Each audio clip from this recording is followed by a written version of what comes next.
What is up, everybody?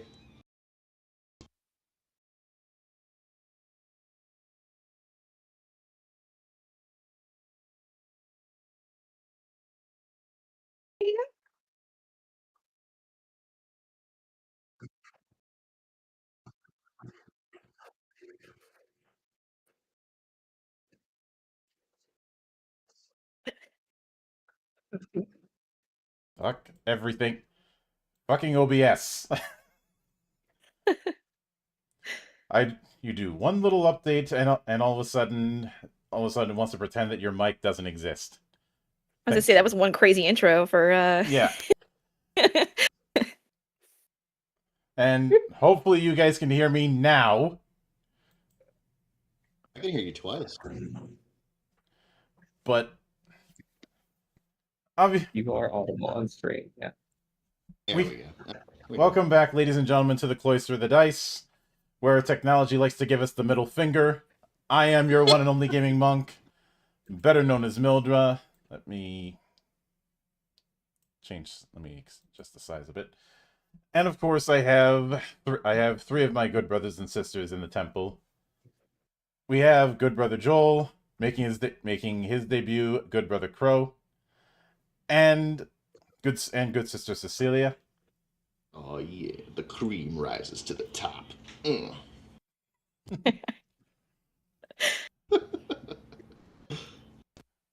We're not doing the Toxic Wasteland campaign, not yet. We're not doing the one that has Randy Savage as a full-on deity. We should, by the way. I actually happen to know the designer of that, and he's an awesome guy. And the game is awesome. So. Yeah, I know him. I've had him on the show in the past. Yeah, see, he's an awesome guy, and the whole audience knows. Mm-hmm. But we are back with what is going to be a series of one-shots covering a particular part of the Gaia setting that I've been writing for Final Fantasy Legend Edition. Because in a moment of creative frenzy, I ended up writing a full one-shot in the span of about 3 hours. Dude. Actually impressive. Mm-hmm. Which means I wrote it in about the time it took John Romero to map out Perfect Hatred. And the world wishes he didn't. Actually, no. I take that back. Perfect Hatred took him 5 hours, which makes me 20% better than John Romero. Nah, I can't. Yeah, I would say a minimum of 20% better, man. That's the floor of how much better you are. Yeah, but and Sig corrects it took 6 hours, which makes me 50% better.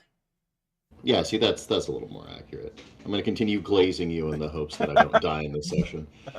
We'll see if it works. Is that how that works? Shoot! That's a pro gamer strat right there. I think dying in a one-shot is probably the biggest flex you can have. Personally. Yep. But it sounds like a guy that's going to die in this one-shot, loser. Sounds like a gunner who wants to be in the front lines.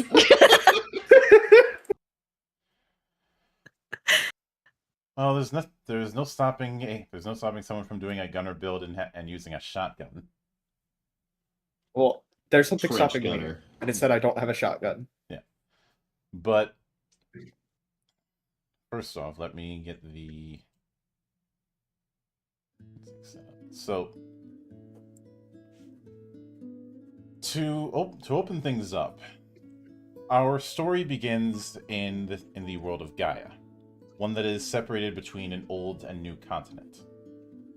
In the middle of the old continent is one particular school, a school for adventurers, where the best of the best who want to carve their name into history go to learn the craft. That school's name is Agito Arcanum. Once a year, this school will undergo what is known as the selection trial, where anyone from any part of Gaia can attempt to enroll, and if they pass the trial, become full students, marking the first step on their road to being full-fledged adventurers with the backing of the Adventurers Guild. Those that fail, on the other hand, cannot try again for 1 calendar year. You all have spent some time in preliminary schools, preparatory schools, with the hope of joining the ranks of those hundreds upon hundreds of legends that have passed through Agito Arcanum over the years. And where our adventure begins is in the train station, one of many that is doing Magitech trains leading in and out of Gaia. For the longest time, there has been a technological revolution thanks to the rediscovery of what is known as Aether Tech. This has allowed what would have normally been the equivalent of high medieval societies to advance rapidly in the last 200 years. And going through the hustle and bustle of the train station, you eventually end up at a kiosk specifically reserved for students, teachers, and prospects like you into Agito Arcanum. And as you go into the line, the first name that gets called up is Hunter's name. Oh. So, Uh, as you approach, yeah, a gruff-looking elven man looks at you and simply says, "Ticket." yeah. So a very stereotypical, just a robot humanoid wearing just covered in furs, just holds out the ticket, just kind of creaks as it moves. Hands it to the guy. He looks at it, he looks at you, looks back at the ticket. A bit on the nose, but I suppose the rules are the rules. Punches the ticket, hands it back, and says, third platform on the left." Thank you. It'll turn and walk away. He then shouts, "Next!" as Giat enters the picture. And as you walk up to the man, he says once again, "Ticket." Here's my ticket. He looks at the ticket, looks at you, and describe what Giat looks like.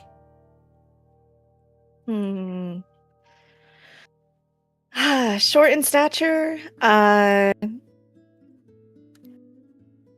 with very short hair, blonde,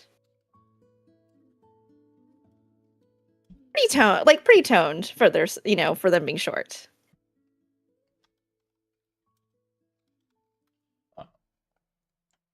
Which is fair. He looks at the ticket, then looks at you, then looks at your armor. Goes, Gat Emberheart. Are you from Vactali? Yes. How did you know? I've seen your particular Kaz a few times in the last few days, though none of them are prospects. Which I suppose would I'm not surprised. I'm the best one there. That remains to be seen. He says he punches the ticket, hands it off to you. Third platform on the left. Thank you. And once again, he shouts, "Next!" as Okami steps forward And once again, he looks at you, has to look up a bit, and then says, "Ticket." Puzzlement for a moment. Ticket? Like, kind of pat my pants, like, oh, I've got it here somewhere. Ugh. Eventually producing it after a few moments of awkward looking. Here you go. Need to adjust your volume a little bit. Yeah, get me so they can hear my delicious fake baritone. This goes.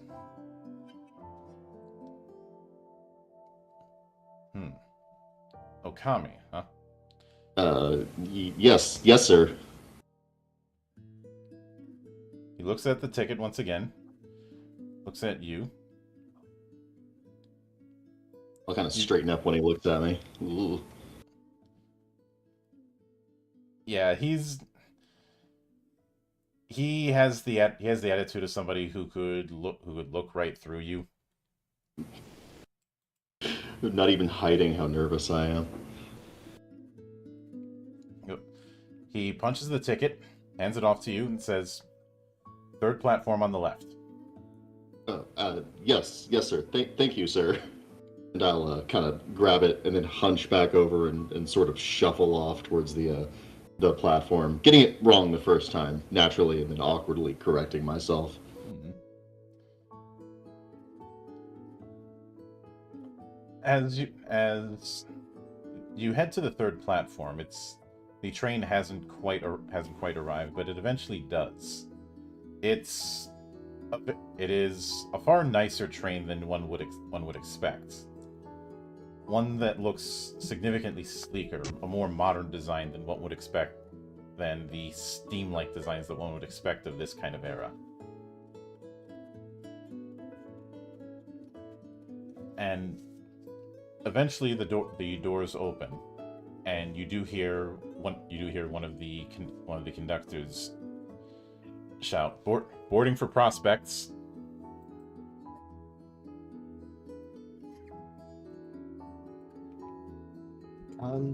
Yeah, I'll walk up and head towards where we're supposed to sit. Mm-hmm. Yep. Oh. I'm some static. I make my way over too, pushing myself through the crowd to get to my rightful spot. Yep. You are guided. You're guided through to one of the cabs. And let me switch these.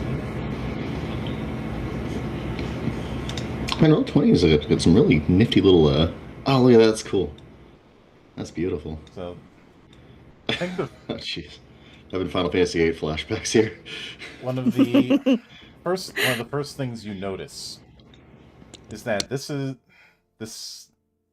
is a far removed from some of the more industrial trains going up that you've seen in and out of your journeys to this place.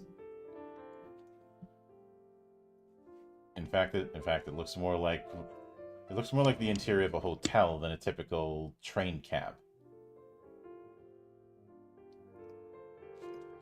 As you're led along,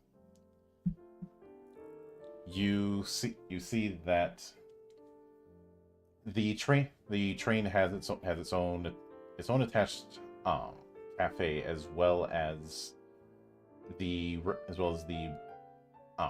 beds and common rooms that are set up. It's clear that it's set up in groups, and the three of you have been grouped together. So as you head into the area that you're going to be sitting in for the duration of the trip, which will be a few hours from the station to Agito Arcanum itself. What are you going to do? Whenever a dog isn't used to a train, they'll kind of like do that stance where they kind of slide a little bit and can't get their balance. That's going to be me trying to make sure I can get my balance right for the first at least 10 minutes. Mm-hmm. after that, I'll get a little more confident because I am a trained martial artist, right? But yeah, it's gonna look real awkward and slightly adorable at least. Although I think how tall is he? He's like 7 feet tall, isn't he? He's like huge. So it took a pretty significant amount of space during this blundering moment. So Yeah. Just sit down, Mhm. look at my companions. I'll claim a space too on one of the seats, just because I don't want the tall one to kind of fall on me. He look a little shaky.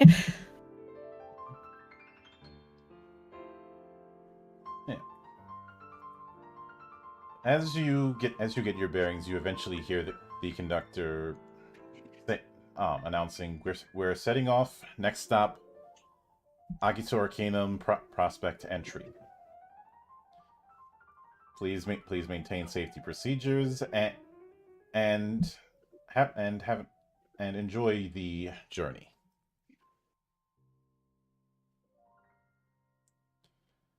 And after he finishes speaking, you feel the train start to move, and then move further. But one of the things you do notice is after that brief jerk of movement, you don't feel the usual rattling you'd expect from a train.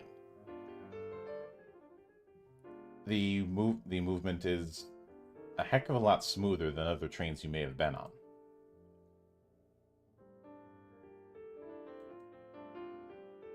Either of you ever been on a train? No, I haven't. Oh goodness, oh man. I've done a little bit of traveling, but not on this kind of train. This is way too luxurious. I've never been on a train of any kind. It's very fun. We seem to be moving fast, but I can't feel it. Oh, I can definitely feel it. Oh boy.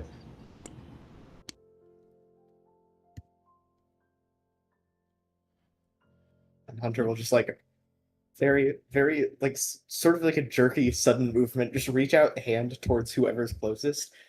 Hello, I'm Hunter. Nice to meet you. Mm-hmm. I'll stand up and shake. Mm-hmm. Hi, name's Gyat. I'm coming here to show that I am the best from my area. Make my little name for myself in the academics.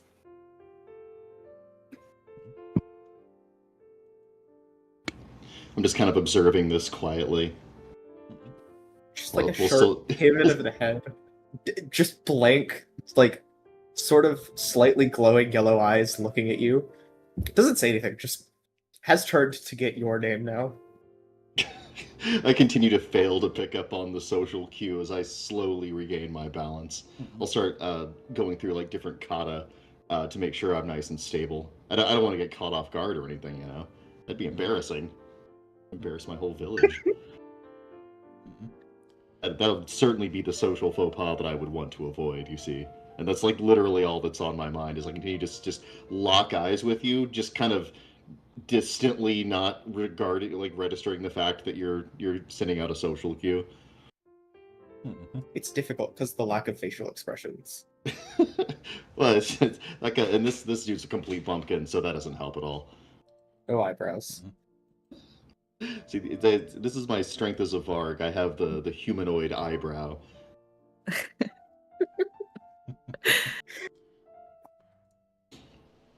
But yeah, once I feel nice and cozy, I'll go ahead and sit myself down, just very very gently and gracefully on the seat. Finally got my balance on this thing. Continuing to not register that I need to give my name. Yep.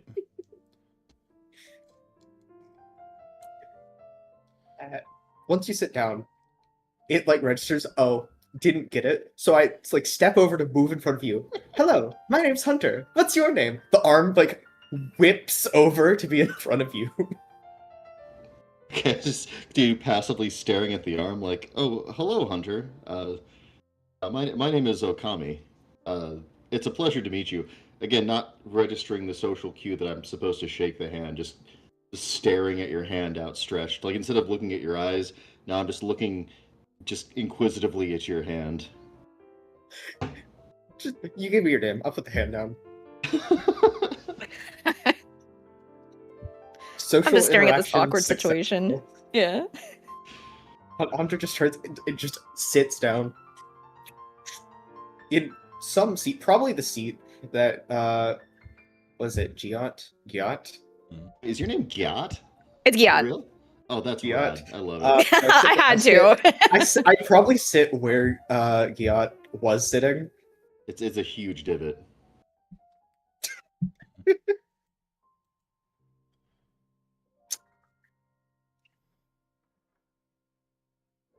Yeah, I still haven't formally introduced myself to Gyat.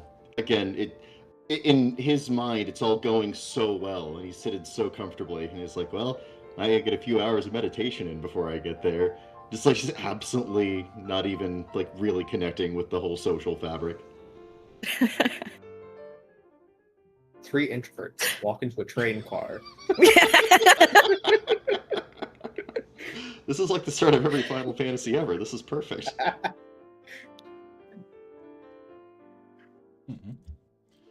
But as you do get your bearings, there are a few things that you do notice.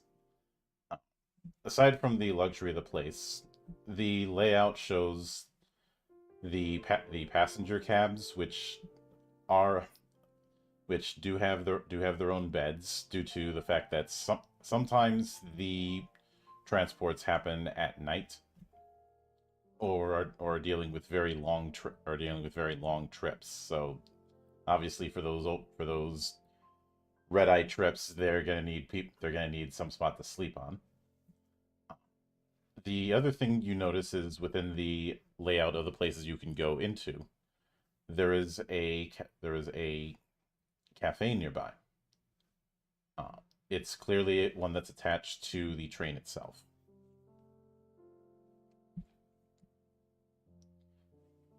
Obviously, being a long trip, some people are going to want to get a bite just as much as they would any other kind of transportation.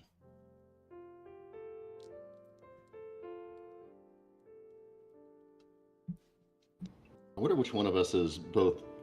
I'm interested in how it pans out. Like, which of us are too awkward to go there because we're nervous, and those of us who are too awkward to not go there and make some kind of scene. Like, it really is just like a ticking social time bomb. It's so great. Do I eat? Yes. Okay. Wait, where does it go? I'm trying to figure out, like, how robot is... Androids on Gaia, which are divided between first and second generation ones, those that were discovered in old ruins and those that were based on reverse engineering of those first gens.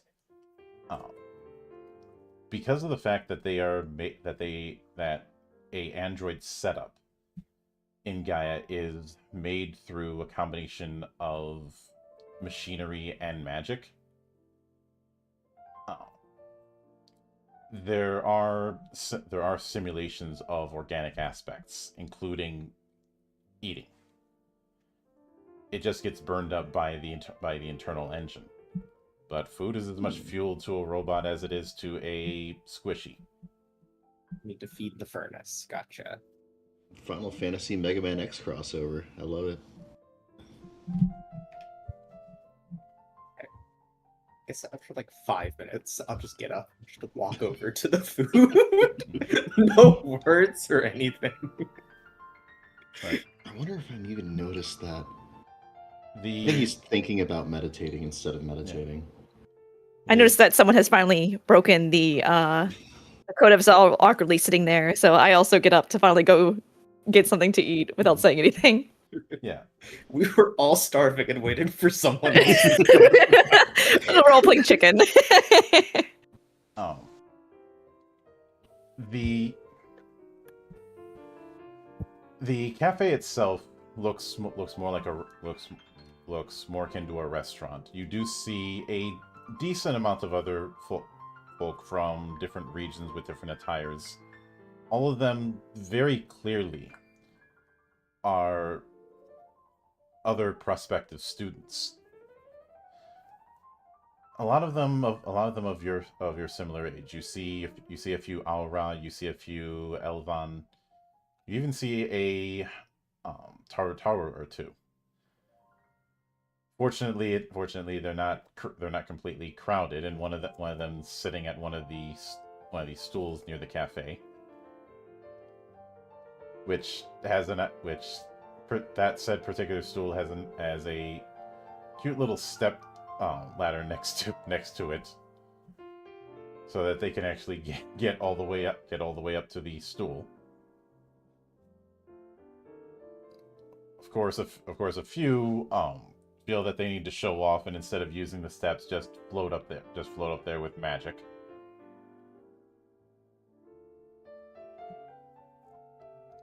But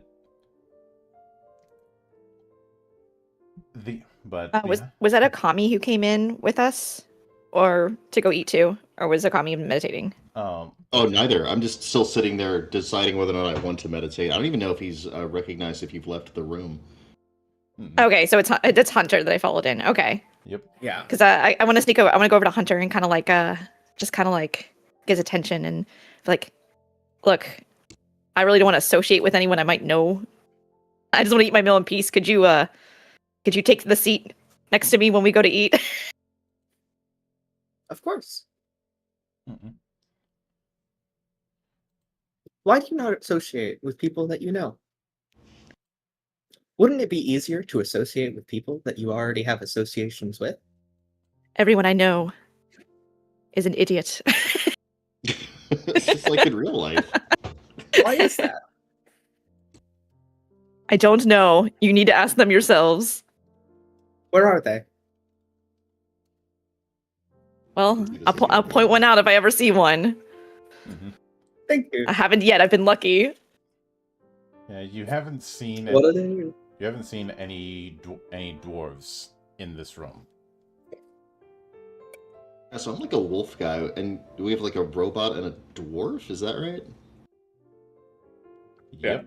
Yes. Okay, cool. And you're like one of those. Okay, so you're a Final Fantasy dwarf, so it's like the hood with like kind of like the black mage hood going on, or like what's that? Oh yeah, like I'm actually playing a female dwarf, but because the helmet has kind of hides the face and everything, and I put on the fake beard as well because it's more menacing as part of our culture. Oh, that scans. Yeah. So it's actually fake. I like that resolution of that Lord Alice. It's just like, oh yeah, this is a beard, but I tied it on. Yeah, it's great when it's cold. Keeps everything warm and it looks menacing. So Oh, yeah, when I see a beard, I feel menace. Basically a tactical scarf. exactly. What are they? Are they selling things? Is this like included with the ticket? What is there? The meal is included with the ticket. There's very much an implication that the school treats its students very well, because once you graduate and you're actually doing missions, you're going to be risking life and limb for all manner of reasons. Did that anyways. Mm-hmm. You do see a sign up on the wall saying, as an adventurer, your next meal may be your last, so make it a good one. And under that, it states the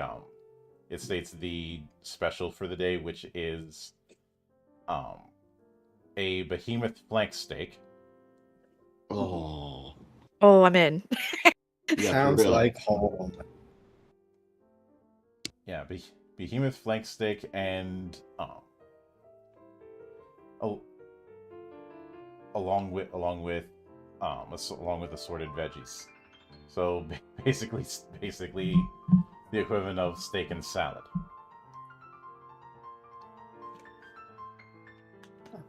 I'll walk up to wherever you order and I'll just ask for it's just, can I have the special?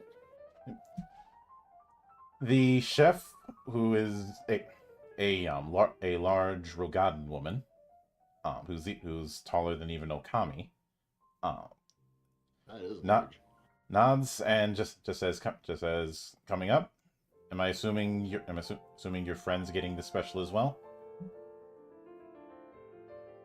I don't know. Yes, I will. Is there a limit? Can I come back? Can I come back for another one? Very dwarf appetite.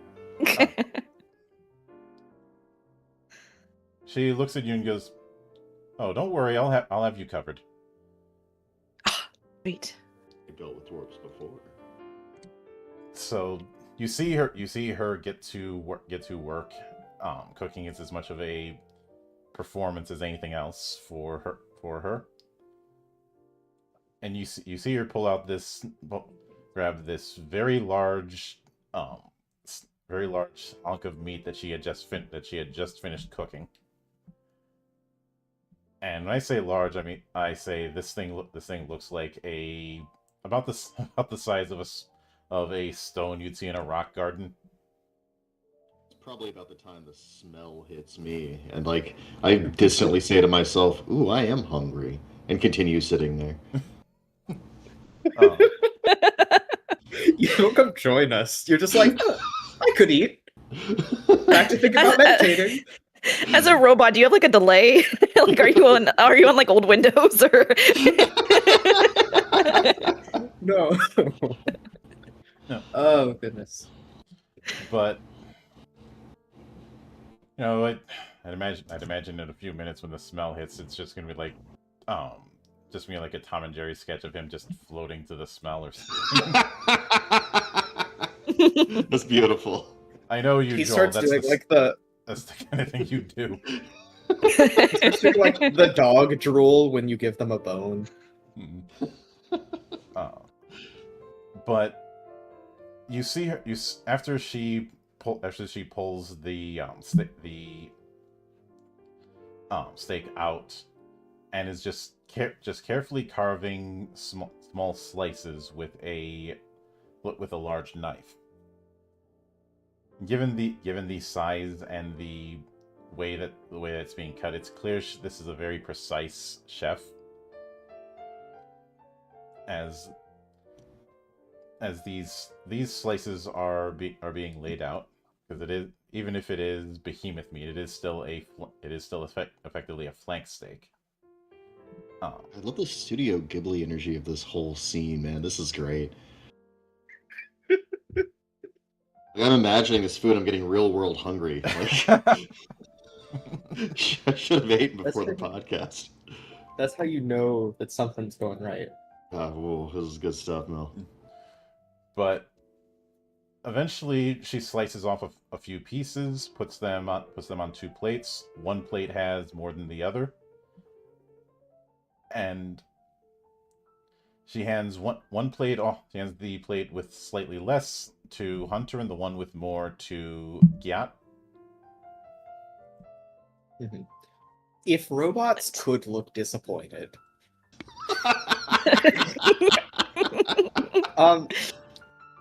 This is the sort of thing that back home I probably would have been hunting.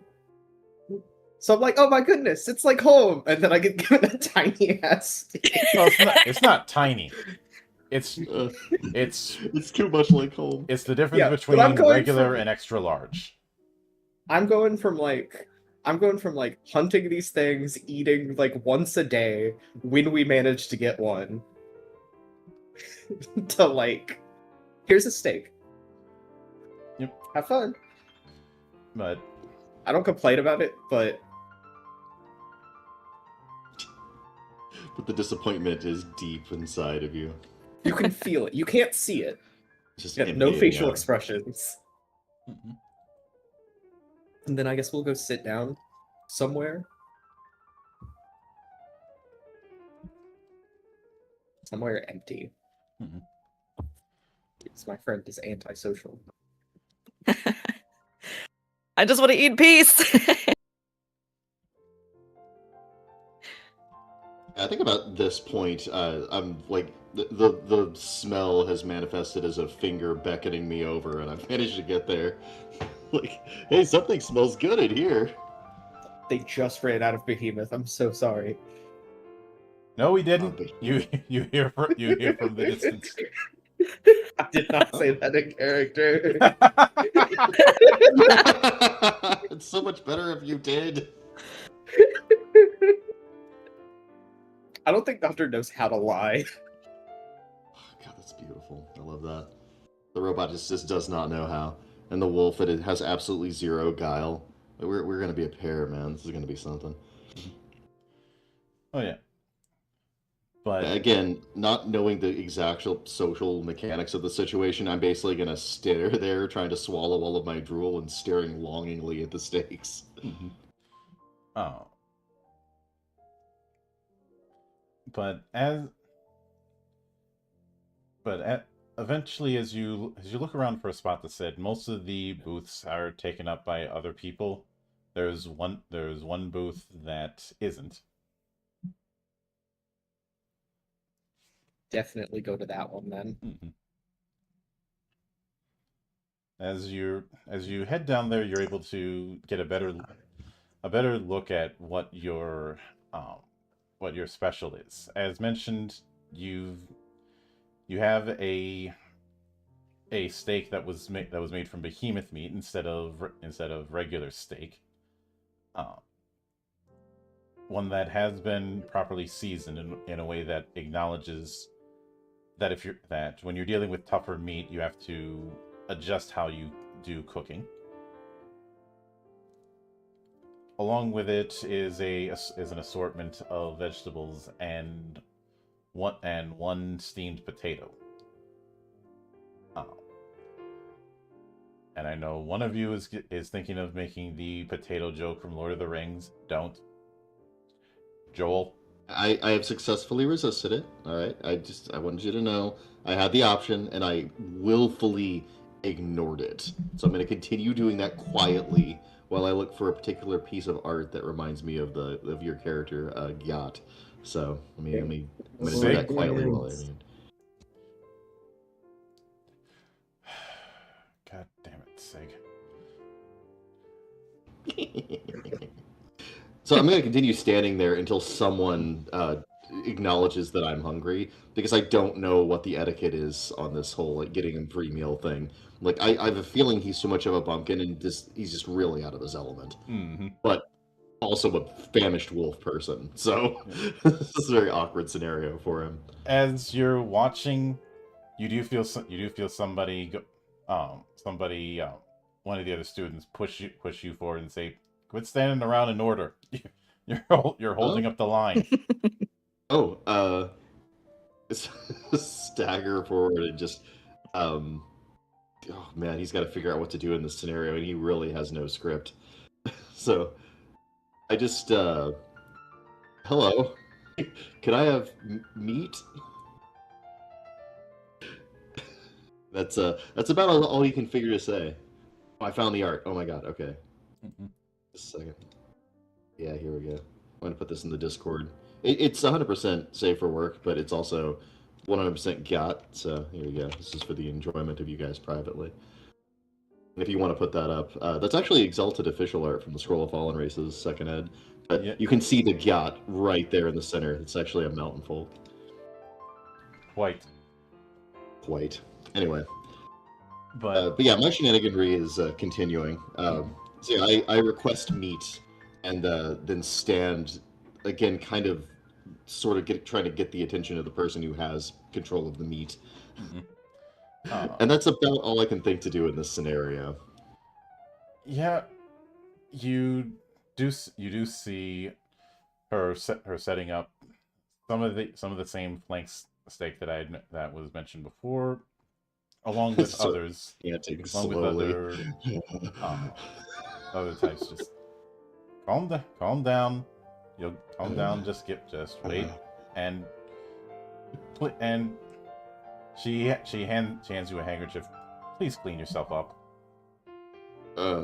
Oh, yeah, and I'll kind of dab the drool from my lower jaw as well as I can. There's a significant amount of it, so this is a time-consuming process. But I'm trying to be polite here. You know, I am a monk after all, Lord.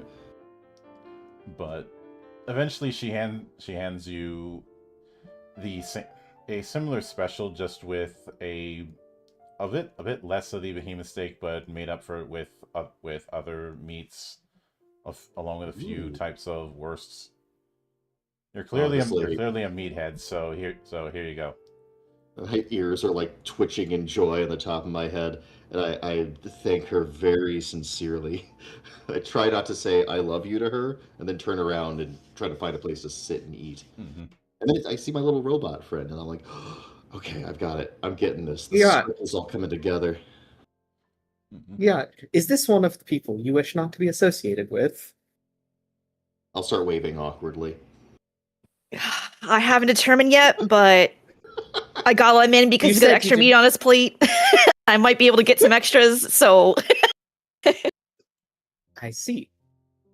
People become your friend when they give you meat. yes. Yeah, no, you got it. That's a pretty much the sum totality of human interaction.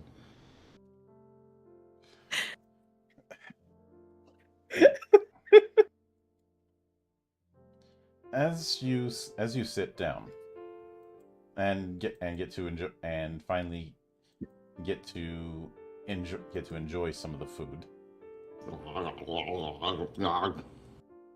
Uh, you you do overhear a few things. A lot of people talking about where they came from.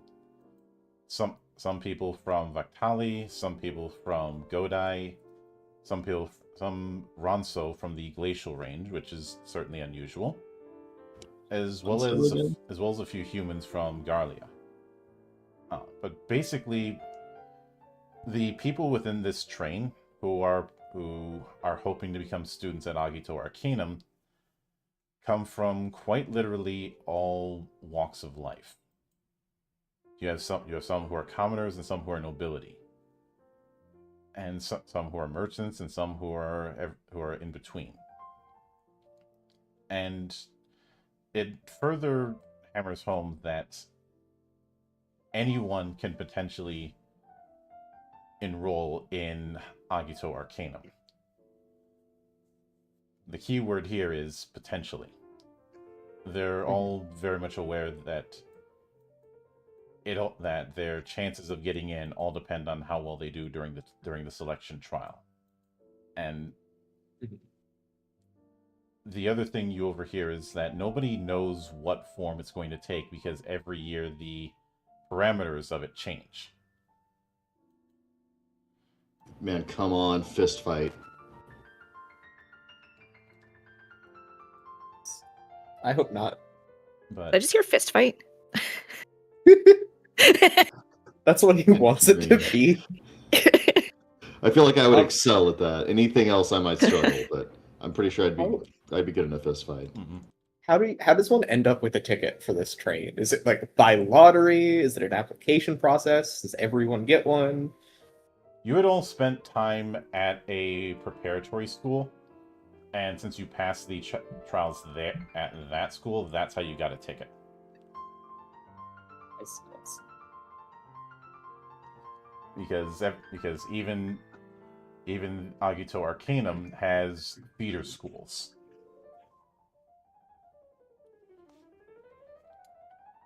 Much in the same way that motorsport has certain leagues that are meant to be feeders to the bigger leagues. Makes sense. It's like So sports. I skillfully did not acquire any social graces. Excellent. Tactically antisocial.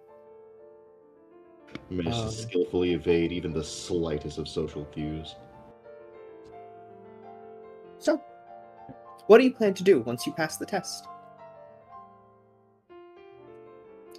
Asks this, staring directly between the two of you. We know you're talking to God. Let's not kid ourselves. Plus, there's no way my mouth is ready to answer that question. It is 100% stuffed with meat.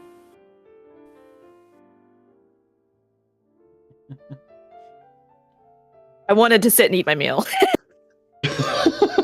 both just like, look, man, we're not food conversation people. Yeah. So I just do a death stare and I go back to eating. It's beautiful, 100% dwarf behavior. I love that. There is still just the blank stare between you, but is also just it's eating. It's eating. I mean, like, after a few awkward moments go by and I realize the question might actually be directed to me, I'll swallow and then ask you to repeat yourself. What was that you said? I'm sorry. Me. At this point, I have food in my mouth. This goes back and forth for the entire meal. Is this one of those moments where the waitress comes over, asks how your food is, and no one can actually say Yes. anything because okay. As soon as I'm done chewing, you have food in your mouth, and then I ask the question, you forget again, and Yacht's sitting there refusing to answer. At this on point, principle. them going back and forth, I'm gonna put my hands on the table and be like, please, just answer the question already. Oh, well, you know, it's a tradition in my village for the strongest fighter to go and become a champion. So, you know, I thought that might be a good idea. Plus, my family saved a lot to get me into the school that got me the ticket for this. I'm the only fighter in our village, and so I was just going to get strong enough to return there and to make sure that, you know, that we weren't overwhelmed by monsters, as so many villages are nowadays. You know, I thought maybe go on a few adventures, see if there's any treasures of the ancient world I could find. I always felt like there was, you know, more to the world than my little village, and I kind of want to bring that back. You know, the previous champion did similar things, and I always thought that was so fascinating. There's so many different cultures in the world, and there's so much to see and so much history. So I suppose that's what I want to do. It's a little dream, but you know, I'm very lucky. I was born very strong, and I've had the benefit of training my entire life. Anyway, back to eating. Again, showing no interest in anyone else, not asking any questions, just focus on the food. Boom. This man knows what he's about. Before you ask again, I will answer so I can enjoy the rest of my meal. Oh, that's genius. Genius. I left my small little village because it just felt very incompetent. The amounts of injuries on a day-to-day basis that my peers would just happen because of all the weird things that they would do, from mining and just combat, and I had to get out. I wanted to travel, and I want to eat food. I want to travel and eat food, and you need money for that. So adventuring was my call. During the time that it took for both of you to answer, Hunter has finished its meal. Oh my god. Were you even listening? And he just leaves. Yes. There's no fail. You ask, were you listening? Yes. Oh my gosh, I'm surrounded by idiots. I wasn't listening. Was I supposed to be listening? You both must be very strong. You think very highly of yourselves, and it seems to be founded. I don't know about that. I just been trained a lot, and you know, I'm kind of big, even for a bard. So I've never actually fought a monster or anything. I mean, I actually It's have not no terribly idea. difficult. Really? The You same as fought fighting them? anything else. So now suddenly I'm fully socially engaged. Tell me about this fight. Which one? I guess just start with the first one. I want to hear all about him. I never had a chance to test my skills in real combat before, but Yes. This will be good. Well, I'm listening. the first one. What would you consider a fight? Is it a fight if it dies before it gets close? That's an interesting philosophical question. I think if you're the one killing it, then sure, that's a fight. Then my first fight with the monster was, I'm not going to go through that entire story because I don't want to come up with a story right now. But basically, I'm sure if I had like, I'm sure if I talked long enough, I could get something resembling a story. But basically, just talks about hunting. A hunter is called such because it is a hunter, and it hunts things like this behemoth that we're eating right now. Like so it'll start talking about just the things that it knows how to do. The group that it was with, it's not quite like the focus of the hunt. Like it's not going to go out alone and hunt something, but it's there to assist whoever needs help in a hunting party. And that's what it was made to do. That's so interesting. Yeah, again, Okami is 100% engaged at this whole story, just rapt attention, and he'll occasionally like mutter something appreciative about the strategy that you use or something like that. Sorry, you can kill a behemoth. Not alone. So, but still, so you know how to hunt for food. Okay. Yes. Perfect. Don't you? No. I just fight whatever comes my way. It's very interesting that people here don't generally hunt for their own food. There's a lot more food here than where I'm from. I wonder how that happens. That's a good question. Do they farm behemoths? I never thought about it.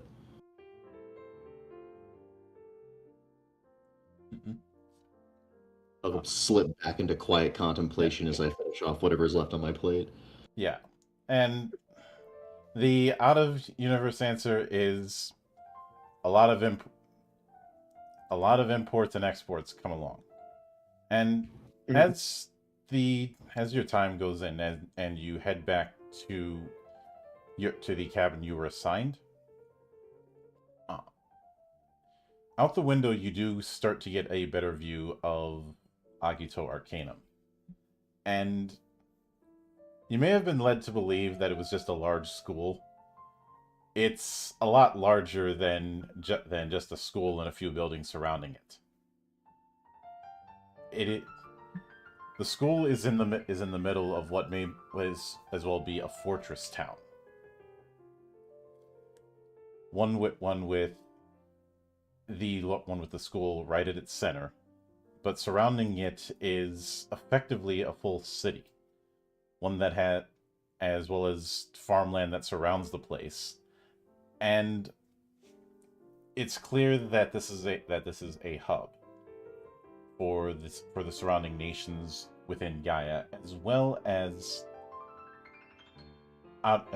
people from the new continent coming in as well. There's a lot of people coming in from through train or airship or other means. But the point is, with a lot of people coming and going, that also means a lot of goods coming and going.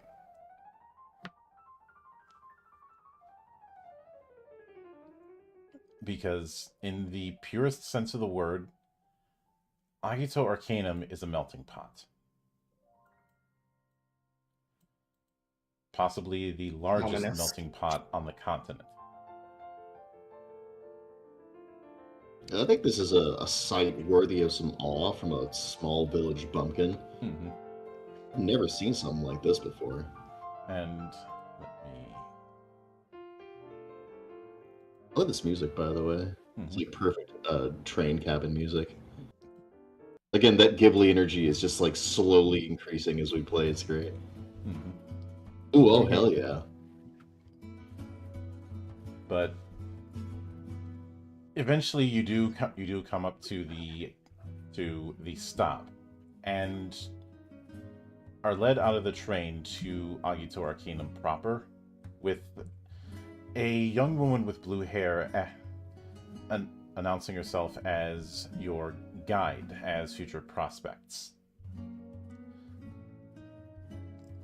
But one of the key things that you see is that variety of origin that you saw on the train is amplified tenfold when it comes to the school itself. You do see several students wearing the school's uniform with different variations on it. But even with the buildings, you see some buildings that have a very European look, some that have a very modern look, some that have a very, to use real world terms, a very Asian look. All of them in the same relative space of each other.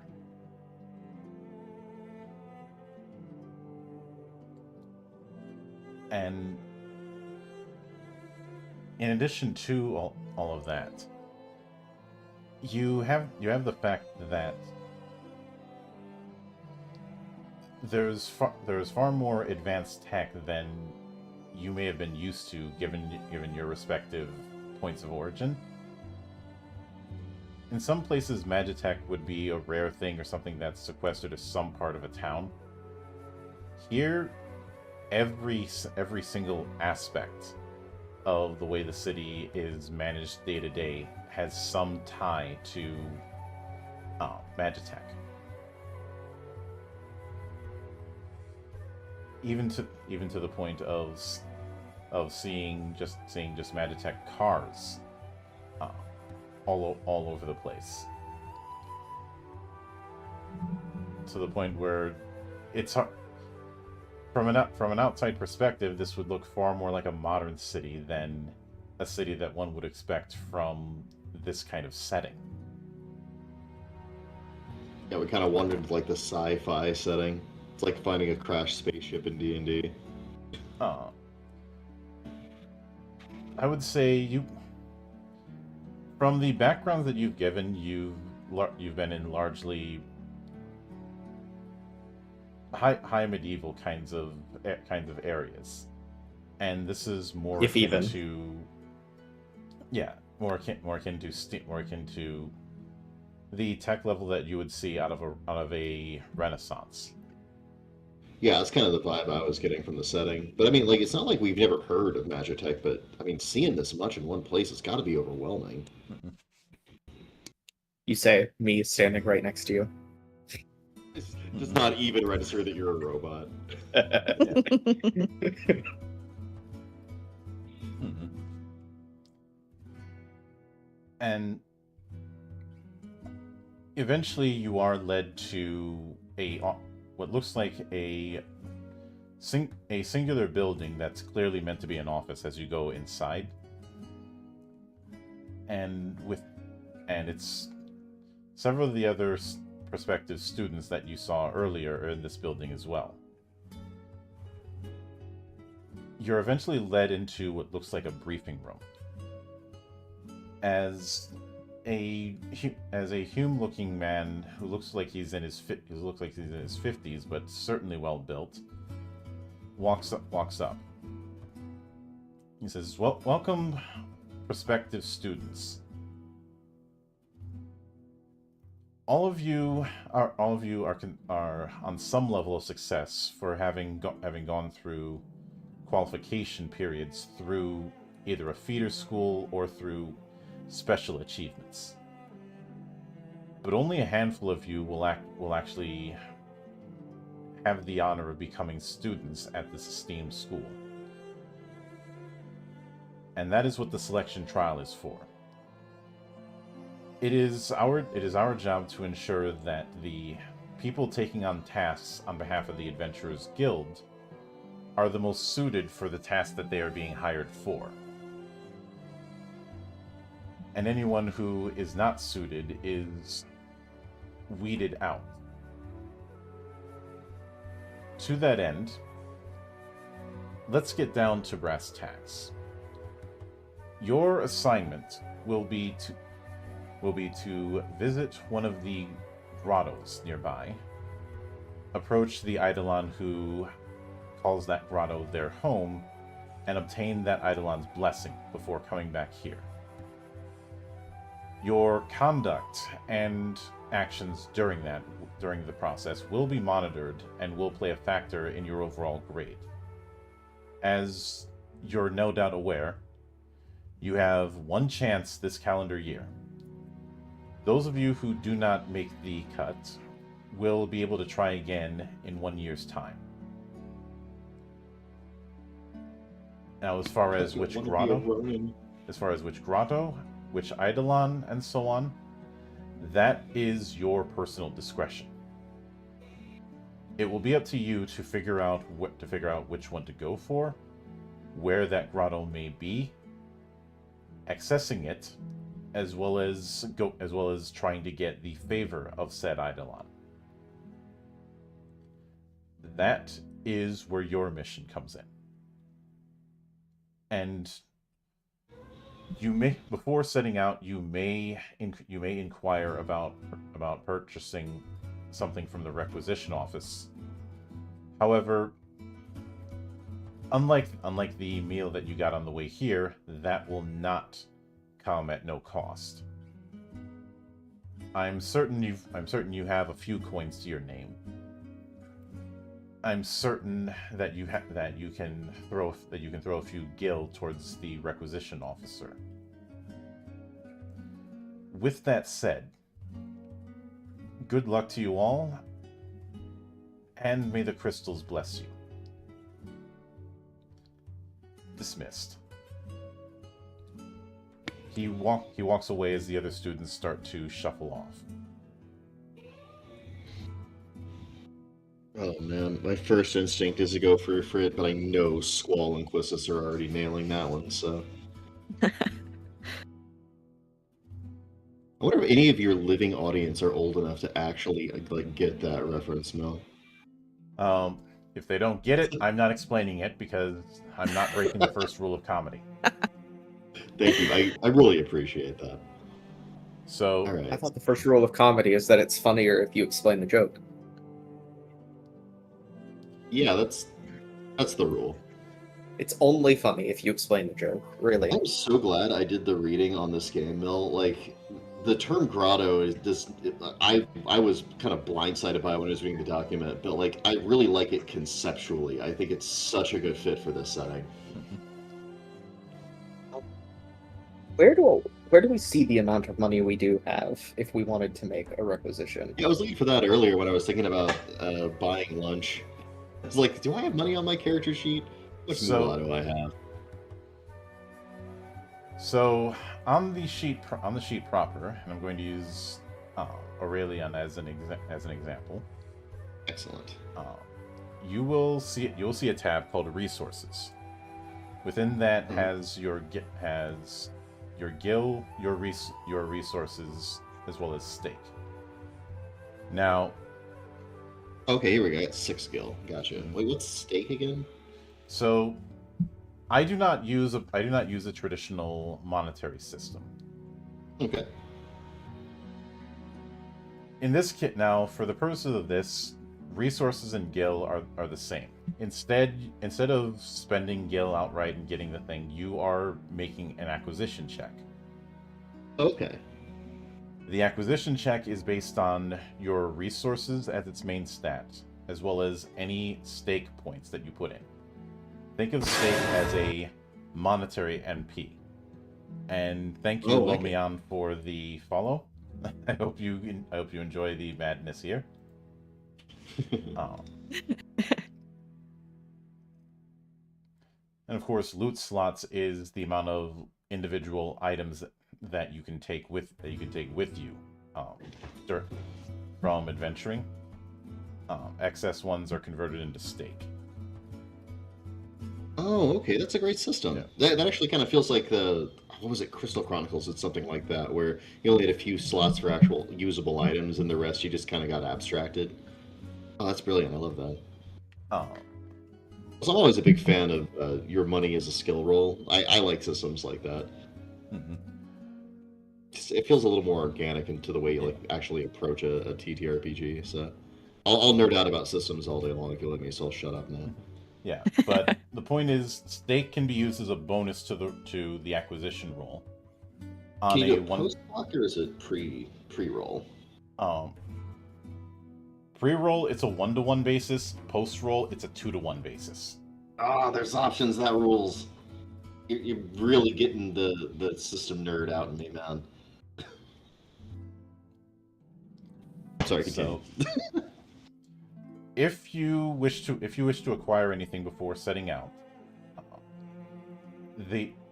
within chapter 9 of the core book, there is a short list of potential things you can get. And specifically consumables. You are not. If you approach, when you go to the requisition office, you do see a bunch of different shops: a item shop, a magic shop, and so on, as well as a weapon shop. But the weapon shop, as well as a magic item shop, both say no prospect. No prospect. You can get consumables, but the consumables that you can get all have to be lesser tier. So any consumable that you get has to be lesser tier, and if you were to carry them with you for adventuring, they still have to be in one of your consumable slots, and you're only going to have so many of those. Yeah, so we should How many slots do you have?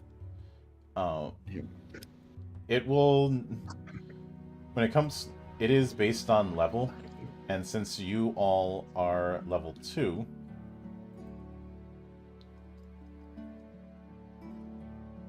because it is, like I said, it is based on level. As you level up, you will get more slots available to you. We have 2 right now. Yeah, you have a total of 3 lesser slots and 2 greater slots. Okay. So I could get 1 more. Mm-hmm. Okay. Yeah, I think we should probably get some potions. Every single Final Fantasy I've ever played, including the first one, my first power move is go to item shop, load up on potions. So it's worked consistently. A few things to note with consumables. Each consumable slot can only be filled by 1 unique item, and this means you can't have 2 slots that are, say, potions. Fair enough. Again, that works with the design ethos of consistently diversifying, so you don't have people hyper focus on something that is both boring and super effective. I've liked that since the inception of the game. And thank you, Melanie Bell, for the raid. I hope Helldivers 2 was good for you. We are going through a one-shot of FFLE, so hope you enjoy the insanity. And the consistent Mildred glazing from me. But instead of consumables are when used at a single action. Between scenes, consumables refresh, but at the end of the adventuring cycle, so at the downtime phase, any consumable that you have equipped is used up and would have to be replaced during preparation phase, either by buying new items or taking items that you have in storage. Okay. Yeah, fair enough. I still think potion seems like a good one. I mean, looking at the stats here, it's 25% healed of max MP HP. So that's great. Do that if you want. I want Sonic Tonic. All right. Let's see. Also, depending on which grotto we choose, one of these items that heal status effects could be a really good idea. So we should probably do a little bit of intelligence gathering prior to buying stuff. Mm-hmm. Mm-hmm. That's true. It might be easier to have an idea of what we're going into before just kind of going shopping. Agreed. So, see, the thing is, the Sonic Tonic is just going to boost my main stat, and that's it. So if we don't need anything specific, I don't think that can go wrong for me. I'll be right. So it sounds like you're going to be doing some investigating. Reconnaissance. Yeah, a bit of so for the purposes of that. Let's see.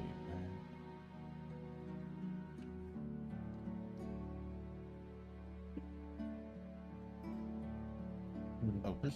So if you look at the interests tab, this is the sum of the amount of interest that you have, along with your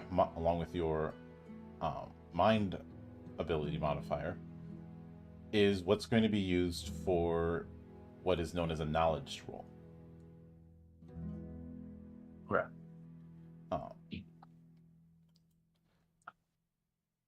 Now in the proper character sheet there is a spot for knowledge, but it isn't on this version quite yet. Because knowledge is not a traditional skill, but it is adjacent to skills. So an interest is like if you have aligning interests, you get a boost to your roll. You would roll one boon if you have a relevant interest. Okay. But internally, What would relevant? As far as what would be relevant, that would be declared by the GM. So in this case, well, me. So tally up the amount of interest you have, add your mind modifier, and that is the total modifier for a knowledge roll. Okay. This is something that is in the spreadsheet version of the sheet, but not yet in the Roll20 version. So I would have a +6. Yep. Yeah, this being accessible on Roll20 is really nice too, by the way. These sheets are really beautiful. And another little glaze I want to kind of wedge in here is that design-wise, I really like the special abilities you get from your classes because they're really clear on what they do, and they've got this wonderful, they've got a wonderful information presentation to them. They're to the point and complete, and they're really just descriptively very, very usable. But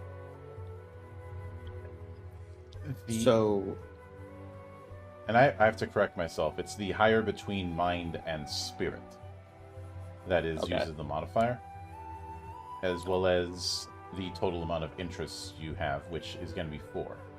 So I think this is going.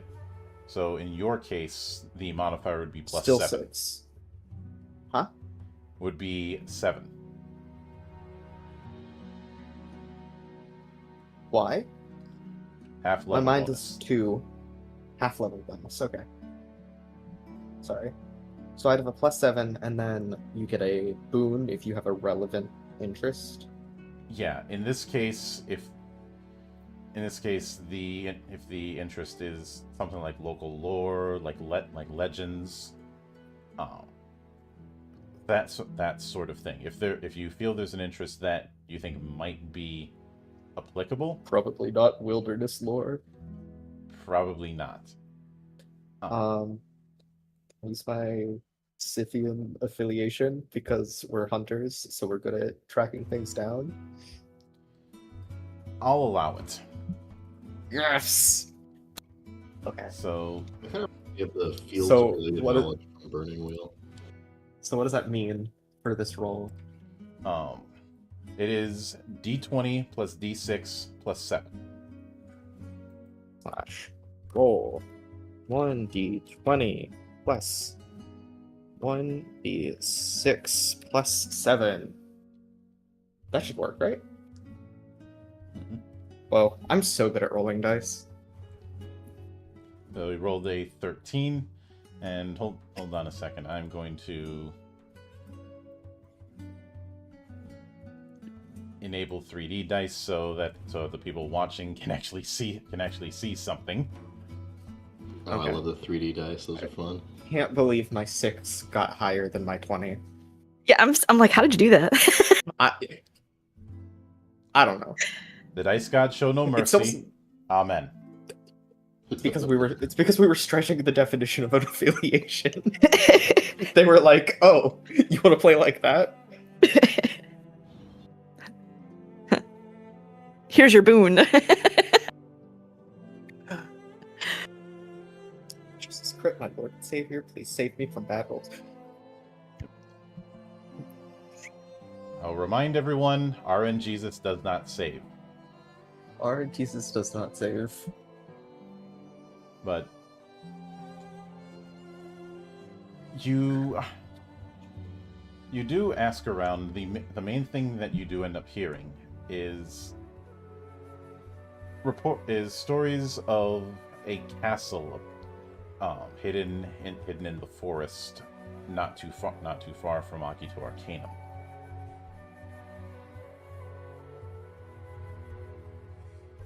Okay. It's in the forest. That's good. You also heard about one of the plains where the old wars had taken place. There was a gate that appeared for just a bit, but then disappeared. Though whether or not that's actually the case or just tavern tall tales is not said. Well, it might not be common knowledge whether or not it's just a story, too. I swear to God, though, if there is a Frenchman taunting us on top of this castle, man, I'm gonna quit. Like, that's the line.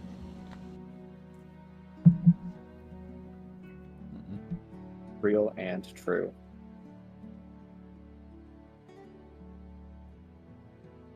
But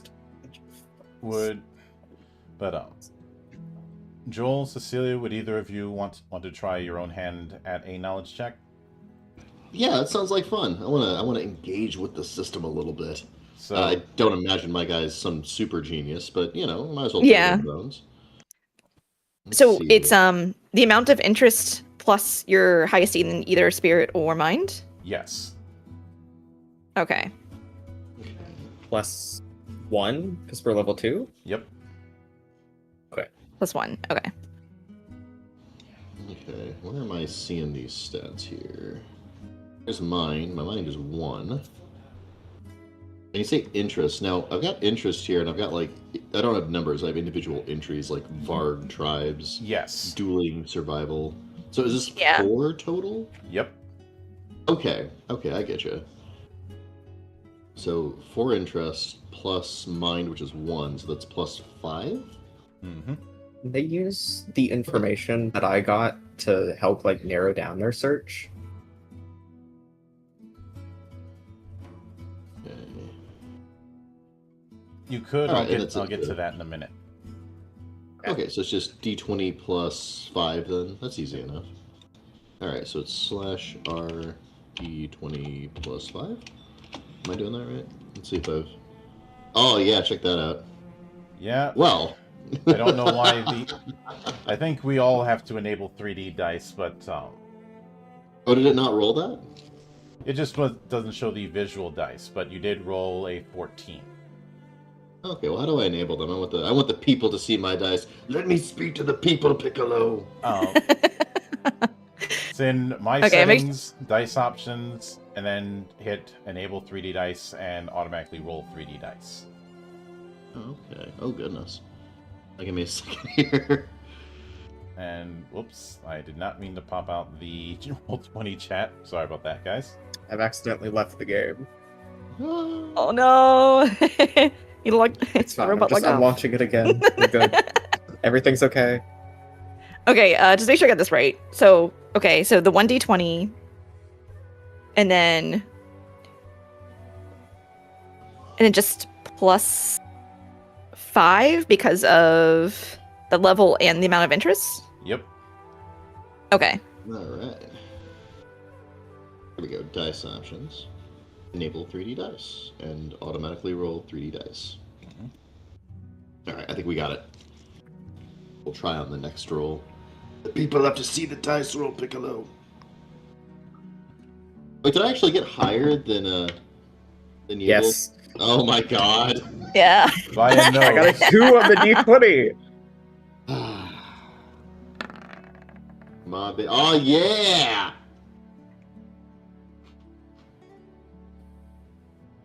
So Goodness.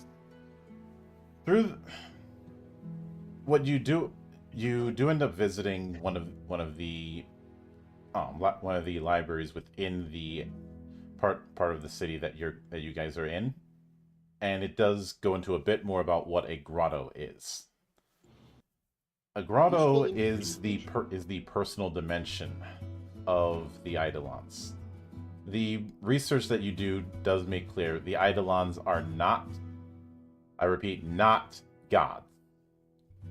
They were constructs that were built by the gods to maintain Gaia. And these were done thousands upon thousands of years ago. However, when the Great Iconoclasm happened, it was due to the Eidolons getting really, really sick of the gods' plays at tribalism and trying to and messing around with the mortals. And it was to the point where it was making it harder for them to do their job. So they orchestrated a uprising and had every mention of the old gods systematically destroyed.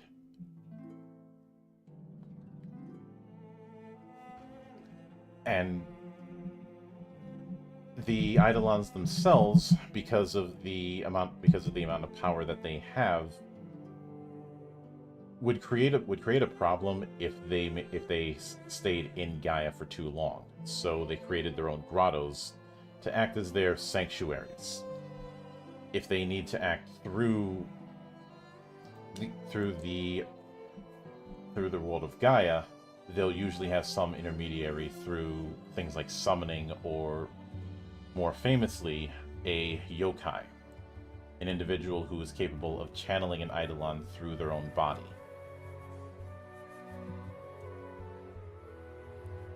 But not just anyone can train to be an Eidolon. They are gifted that ability. So the gods made like angels who then Lucifered them successfully, and those Luciferian angel things can now inhabit people like Loa gods? You're not far off. Oh. Thank you. I had to translate that into idiot for a yokai would not be far removed from a cheval. Okay, gotcha. I'm following. Mm-hmm. And for those who aren't familiar with voodoo, obviously the Loa is the name of the pantheon. A cheval is someone who can channel different spirits through their own body. Now that is if you have a top hat in one notable case. Yeah. We're not talking about Baron Samedi or the Baron Samedi incident. That stays in the Big Easy. I'm just saying I got the top hat in case necessary, so. Mm-hmm. But continuing. But where the gate to a grotto appears is not consistent. In some cases, it's always one area. In some cases, it will appear where it feels like appearing. But there are five known grottos within the immediate area of Agito Arcanum.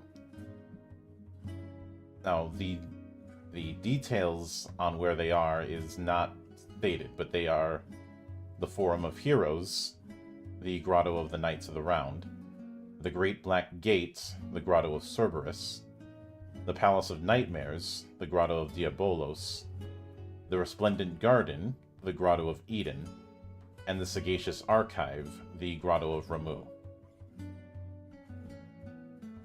Let's avoid the nightmare one with the devil in it, but otherwise I'm cool with any of them. I agree with that sentiment. I think we should avoid Nightmare Grotto. Can you repeat the options? I heard Nightmare Grotto and I was like, oh, okay, no thank you. Yeah, that's a big no. What were the other ones? Yep. The Forum of Heroes, the Grotto of the Knights of the Round, the Great Black Gate, the Grotto of Cerberus, the Resplendent Garden, the Grotto of Eden, and the Sagacious Archive, the Grotto of Ramu.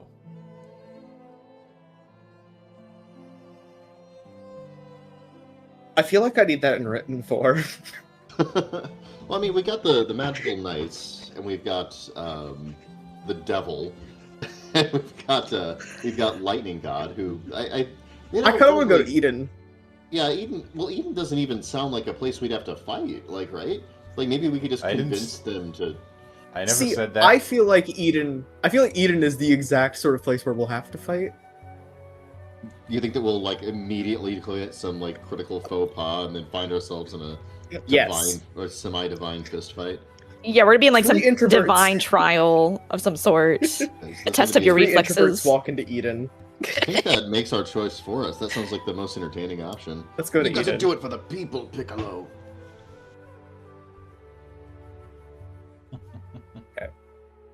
We should probably get our requisitions first, Yeah, good thinking. and then we can go to heaven. Oh gosh, what are we gonna get to prep for heaven? We're gonna get our asses so kicked. I'm still going with the Sonic Tonic. Yeah, That's- I mean, I think That's what you're that's getting. probably a good one. it's probably the all-around safest option for me. And also, clearly I'm going to roll low, so my modifier needs to be higher. Oh yeah, I forgot the dice gods have already frowned upon us. So yeah, we're gonna get Yeah. our asses double kicked. So how does one make what is it, requisition or Acquisition. how does one acquisition a Sonic Tonic? That is a D20 roll plus your resources, So as plus well 10. as any stake you intend to spend on that roll. Oh right, you gotta do stick. Well, I've got plus 10 in resources. Well, That how feels difficult pretty good. is this roll? I'm not telling you that. Oh, Oh. yeah. Well, No. how difficult is it on average? I'm not telling you that. Ah, You're dang not telling it. us the price of goods we're buying? What would that be? The communication of the difficulty is this is too expensive or this is not so expensive, or is this just like an abstraction of us like looking for it in general, It is using it our is an social abstra- capital? It is an Okay, abstraction. I have no Okay. interest or desire to try and write out a whole system of economics in a setting agnostic system.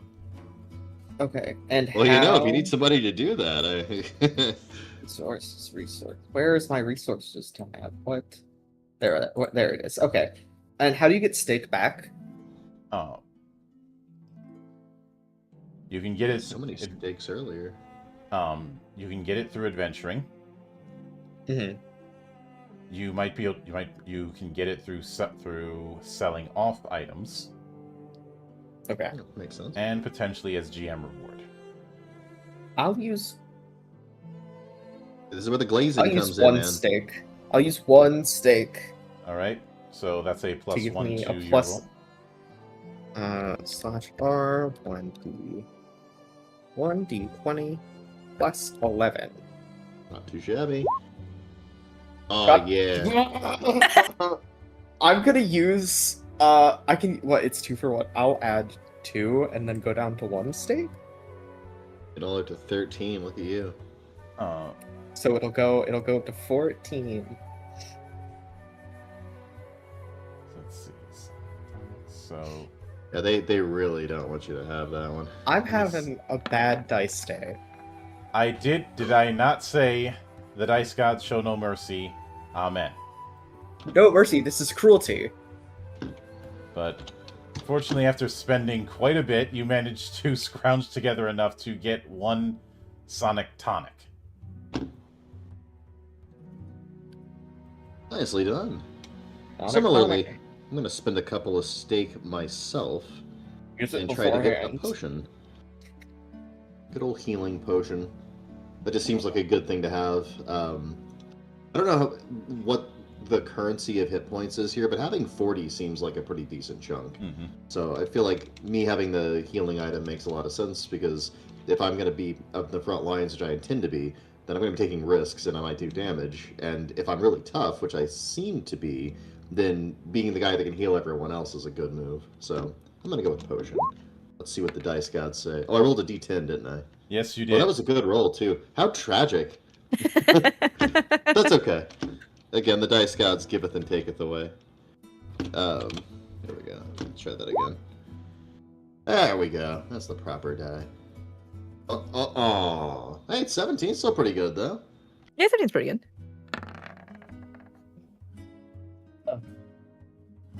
feel like I'm going to be using the aim action a lot. We gotta hedge against those dice guys. I have a hunch that I'm going to be in the back line using the aim action. Yep. So, what were the two items you were looking to get, Joel? I was just gonna get a healing potion. All right, that is enough to get a healing potion. Did you spend any stake? Yes, I spent 2 of my stake. I had 6 and I spent it down to 4, so it was a +2 to the roll if I'm understanding the system correctly. All right, since you did that,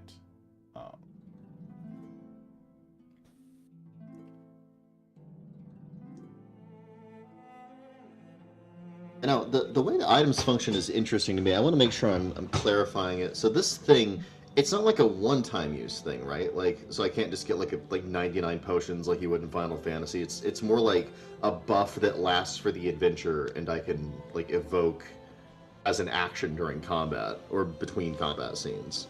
Is that right? yes. Damn, that's cool. I'm getting blazing you, but I like that system. Which item do you guys think I should try for? Well, the 2 ones we've got so far are healing and a stat buff, right? Oh goodness. If we knew a little more about what Heaven could do to us, I would suggest an item. I mean, there's going to be a lot of things that Heaven's going to do to us. Because a thing that in Final Fantasy that happens pretty consistently is like getting hit with a status effect or a debuff. And, like, right. So like if they're gonna throw poison at us, then mind you, for Heaven, like what are they gonna do? Heal us? You know, give us a bonus to our defense? Like thanks guys, that'll really screw us in combat. So Going to Eden feels like skipping to the part of Final Fantasy where you're fighting God with little to no explanation. I feel like we've just skipped to the very end of the game. I would love it if the TTRPG equivalent of a cutscene happened of us just getting curb stomped and we had to crawl to a completely different location. Like, okay, that was a mulligan. We're taking a mulligan on that one. You all burn for your sins. Try again later. Should I just grab another potion? Potion's a good investment, yeah, because that way we have redundant healing, and if one of us goes down, the other one can heal us. I mean, yeah, because I think we're both tanky, right? Yeah, I mean, you're a dwarf. You got to be tanky as hell. Yeah. Not even looking at your stats. Well, I'm playing as Aegis too, so. Oh, I yeah, am you're not. probably double tanky. Yeah, I'm like super tanky. Yeah, we'll get the healing. We'll make him our glass cannon. But you're like ranged, aren't you, man? Yeah, I'll be in the back, but that means kind of nothing. The only thing I looked at was how weapons work in the like 2 rows, and being in the back is not very helpful. I mean, I'm sure that the gap widens as experience crawls up, but yeah, first level, it's a band-aid. Well, Still, fortunately, you're not first level. You're second level. Oh, well, there you go. Yeah, you'll be fine. No worries. I'll be fine. I Me and my believe 32 you. hit points. On the bright side, I think I get to start using, from my understanding, where did my character sheet go? From my understanding, you get access to your limit breaks at half your health, right? Yes. So I'll have access to my limit breaks first. There's always an upside. Well, hopefully I'll be able to use taunt and I'll be the high priority target, but we shall see.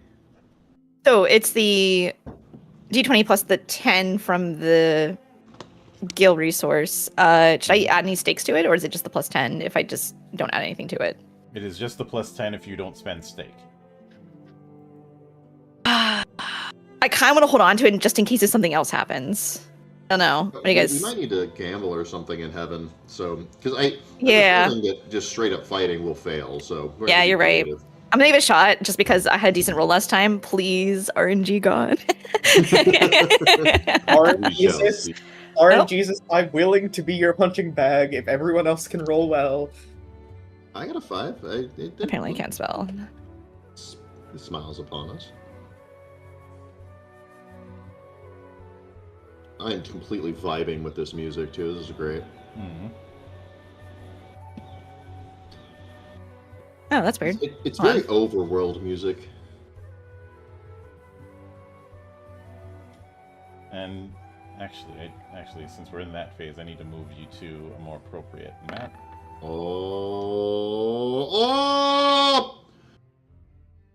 Got the double digits. Yeah. Hell yeah. Beautiful work. Cool. So I get to hold on my stakes. And we just gotta add a potion.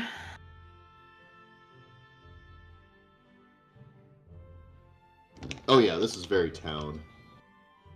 Man, you really nailing this this mix here, Mildred. Okay, I'm legitimately not trying to glaze you for glazing's sake. This is actually good. Mm-hmm. I have a lot of good things to say, all right? It's not just glazing. If consumables are per scene, does that mean I have to roll a d4 every scene to see how much my agility is up by? You get a boon with that. You get a boon for agility checks for a number of rounds based on that d4 roll. I see. Like agility boon is a status effect. Okay, and yeah, that's for every roll with agility. Yeah. Cool. I probably should have asked that before I got it, but it seems to be working fine, so...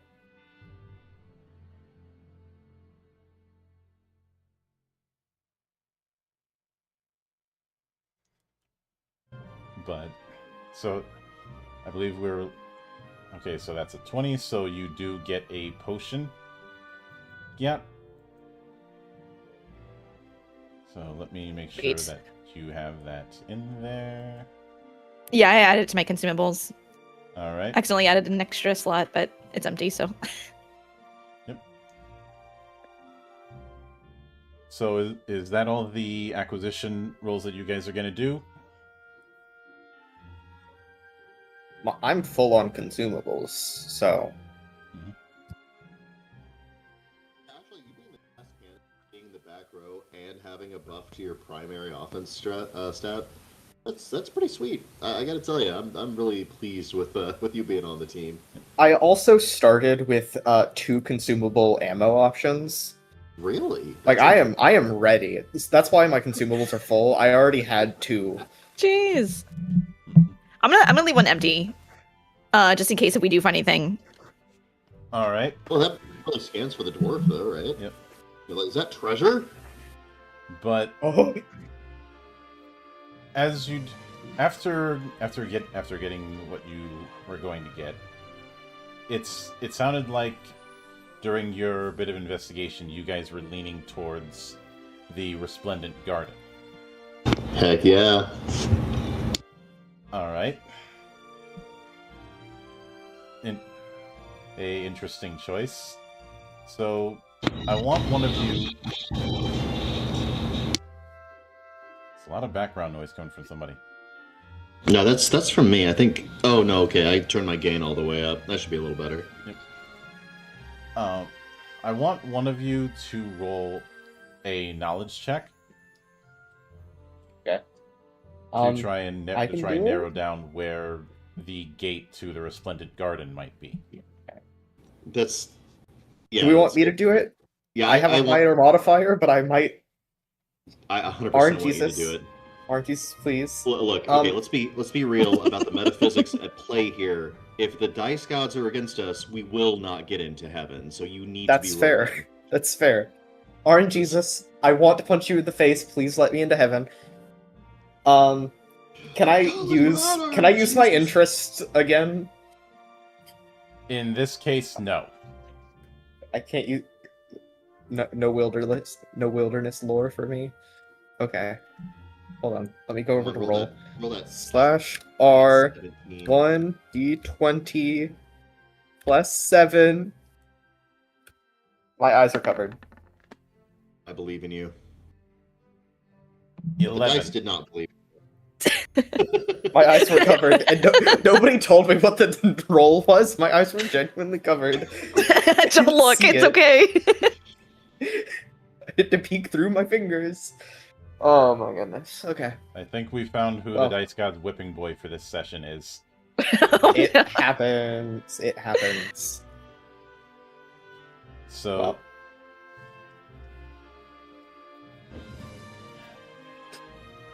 you do find... What you aren't able to find out much, mostly due to your social skills being a bit a work in progress. Putting it lightly. But you have heard that the gate to the Resplendent Garden tends to be in places of strong faith. To which you hear what? So it only appears in churches? It can, but not always. Everyone believe really hard right now.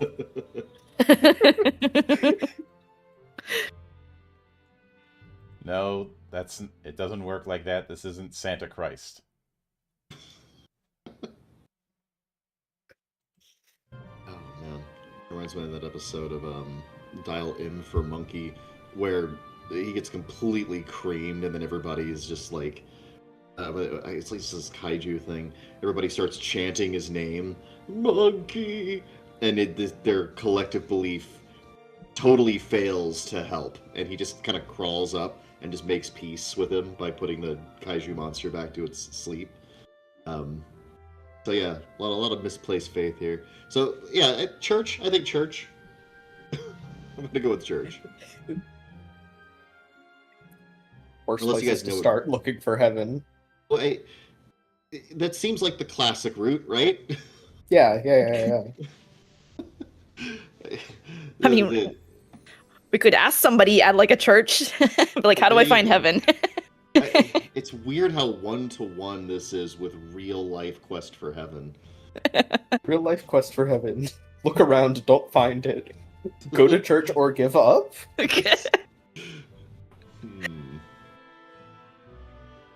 Just as long as we don't ask Nietzsche, that's the one person that's really going to lead us astray here. But not all goofy anime references, I also read. Go to the nearest holy site, pretty please, God. Yeah, let's start with the nearest holy site. That seems like a reasonable beginning. Also, even if there's no, gateway to heaven there, I feel like the people there will kind of help us learn the lay of the land as far as how we should be acting when we get there and what we can expect. Yeah. So, yeah, let's go to church. I mean, and they might know some other holy locations, even if it's not very populated or it's abandoned. Yeah, maybe it'll be something like some kind of ancient holy battle site or something where exactly. only go there to be reverent, and then we can totally crash that and storm our way into heaven. Mm-hmm.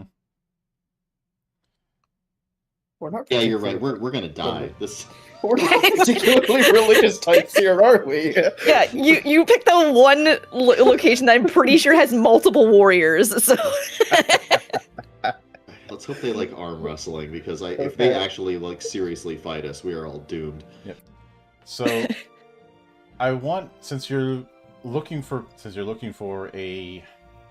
essentially a temple, because remember the more traditional kinds of churches were wiped out and replaced with temples. Oh yeah, complicates things, don't it? A key phrase when it comes to the setting of Gaia is, "The old gods are dead. It's better they stay that way." Fun. Let's go kill him again. But yeah, But I want each of you to roll orienteering. Ooh, orienteering. Okay. Orienteering? Okay. I have one whole rank of that. Oh, I am thrilled at this. It's a +4? D20 +1. All right, here we go. There should be a button. D20, right? There should be a button just for rolling it. What? No. You can just click on it and it rolls. Oh my god. Boons and Banes 0? I think I did that right. Oh, yes. That's 22, awesome. 15.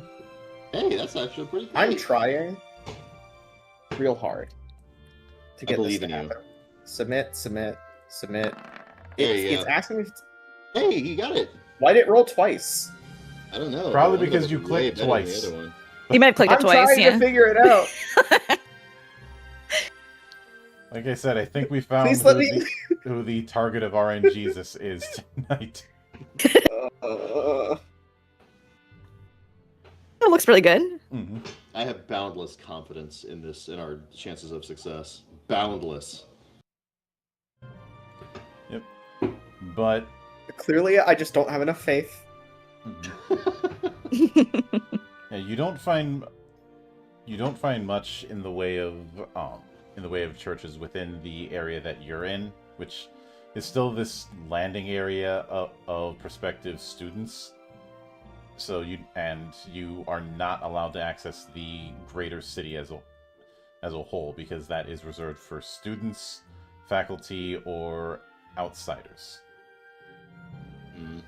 We don't want to break the rules. That would be bad.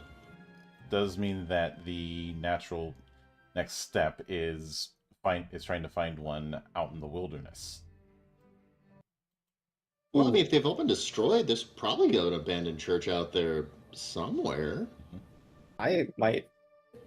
Not to say I should roll again, but I could actually get boons if we're looking at things not in a city. Well, I feel like, I mean, maybe this is where the gods want you to be. Because here's what I suspect is going to happen. The one roll you nail is going to be the one leading us to our doom. So Yes! As soon as something is bad, you'll know because I'll roll good. Oh no. yeah, so Our guide is the one that's leading us to our doom. Let's try again. Yeah, kind of. So I want you all to roll orienteering again. Okay. I'm so thrilled to hit this button. You have no idea the level of satisfaction I have just Can you hitting the get- button and having it roll. Look at this! Wow! Wow. Can you You know, get just the boons way from to go, guys. Back to the city. There's nothing out here. get boons from your interests on other rolls? No. No, I can't get a boon for Wilderness Lore on orienteering. No. Please, please, RNGesus, don't. You're the hunter, Please, you gotta lead us, you're the please. tracker. I'm supposed to be good at this. Hey, that's not Please. bad. I got a double digit on the die. That means Yes. we're gonna die. Looks like I have to beg. I have to verbally beg to get good rolls. But it's okay. So you do as you do further exploring and heading into some of the forests nearby the city. Obviously renting out some chocobos so you're not traveling on foot. You do find a particular grove that seems to have a strong amount of spiritual presence. Well, the only one who can really notice it is Giat, because of the limited bit of magical training that she has. Believe it or not, I have a little trace amount of holy. Mm-hmm. And Don't think it's holy.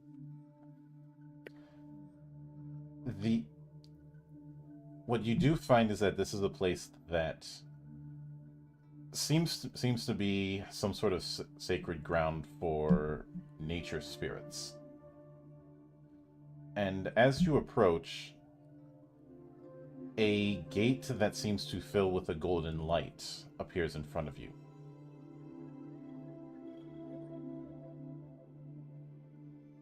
It just looks like a portal. Guys, I think we found it.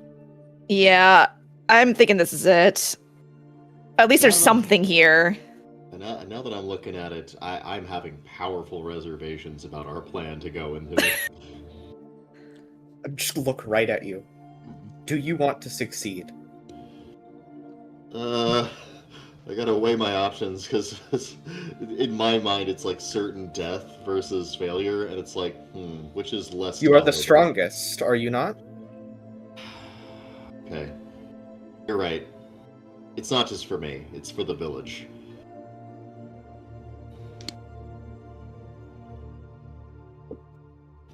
We should probably all pray before we go in here, right? That seems like a good idea. I'm gonna pray a little while.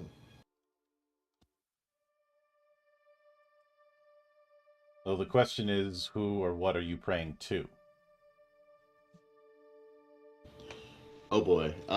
Not the old gods. That seems like a terrible mistake. What, I'm not sure what my character knows lore-wise. My out-of-character instinct is to pray to Alexander, the holy robot, for his divine protection. But I don't know how much that translates to an in-character knowledge/impulse. But yeah, I think that I will simply offer a generic prayer to whoever's inside of here that we're coming in peace and with noble intentions, and we'll see if that works. But after your quick prayer, you end up walking through the gate. And you arrive in what looks like a garden in constant full bloom under a golden light.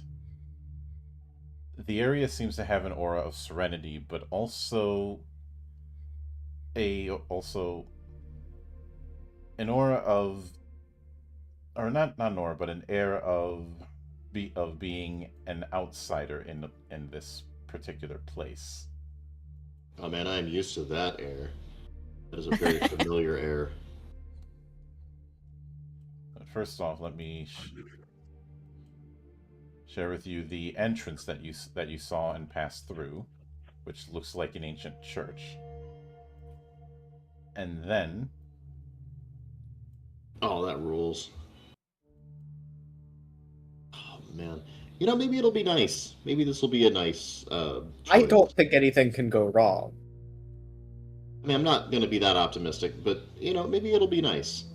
This might not be horrible. At least they told us we were getting a last meal, so this is a great place to. We had a pretty we're good to last be. meal. Yep. Yeah. It's been a good run, all.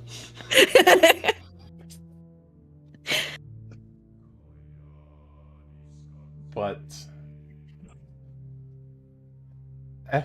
as you go through it, you hear what sounds like a faint choir coming from all directions. It seems to speak in different languages, but a certain phrase is repeated throughout. Your presence is requested. I hope we're the presence is referring to. That sounds a little welcoming.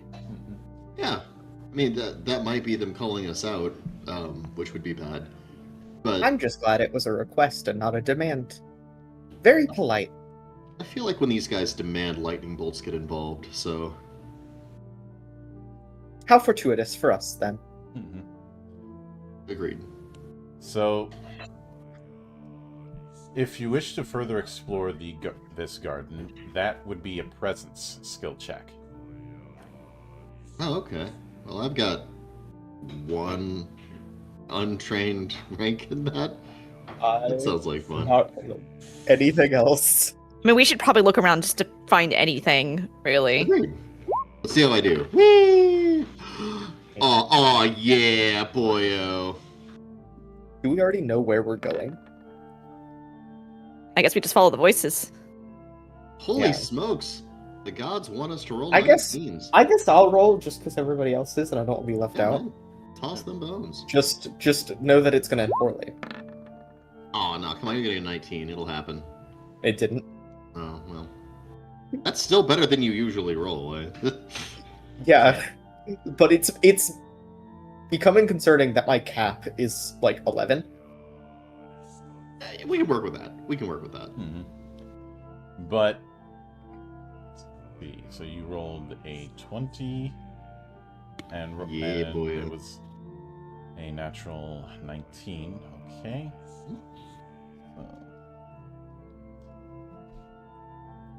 Yeah, that was a Let's 19. Looks like see. it came up as 12 though. No, That's weird. 9.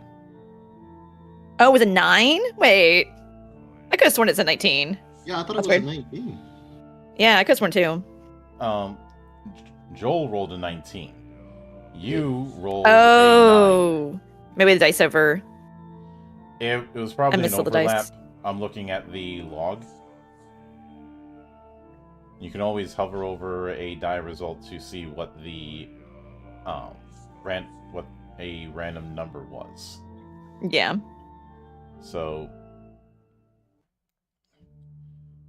let's see. And yeah, are you trained in presence, or do you have it as an origin? Who are you talking to here, Mel? Yeah. So Cecilia. Oh, is this trained? And what was the other question part of that? It's whether you have it as trained or origin.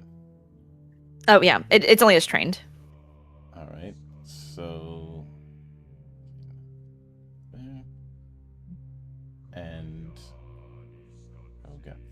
and Crow got 13. So what is your? So you have it as trained, I believe. Yes. Crow, do you also have it as trained? It's also trained, yes. Mine's all talent, baby. All right. Raw natural. Let's see. But as you explore, you do notice a few things. One of them being the presence of different plants, including some plant monsters, as well as elementals. Oh, And- plants, because it's a garden. Oh, okay, yeah, we're really Whoa. gonna die. Guys, I think it's okay. And I don't think this is gonna be okay. What's the worst a plant You- can do? They're flammable. you We're do fine. hear what sounds like one of the plants, a very large one, stepping out and confronting you. And along with it appear to be a few elementals.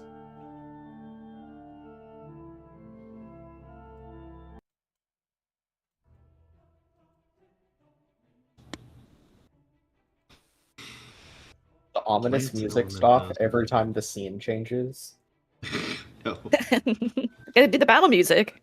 I love how battle background this is. This is so true to the Final Fantasy experience. This is so we're gonna pop up and then Yeah, be like, for where real. are you? Where are you? So you end up encountering 2 Ochu in the front row. Mhm. And behind it, a holy dude. elemental. Oh, Lord. We're so dead, by the way. No, we are not We are not prepared for this. limp away from this battle. We're about to get devoured, bro. Oh my goodness. It's okay. It's okay. I'll shoot them with fire. It'll be fine. At least we're already in heaven, so when we die, it'll be relatively pleasant. You think we're going to heaven? I think we're there. I mean, We're they already might kick there. us out afterwards, but So let and me. this I don't music know, is like- incredibly ominous. Oh man.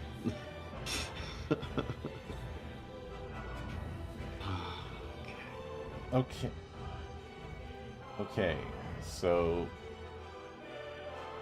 now that I've got. So who's going to be in front row? Who's going to be in back row? I think I work best in the I'll- front row. I'm gonna I'll be take in the front back. too. Yeah, only So- classic. I'll be in the front, actually. So No. everybody's front row. No. Get That was a behind bit. me, little That was a robot. bit. I'm Don't- having a don't rough enough tempt it. time as is.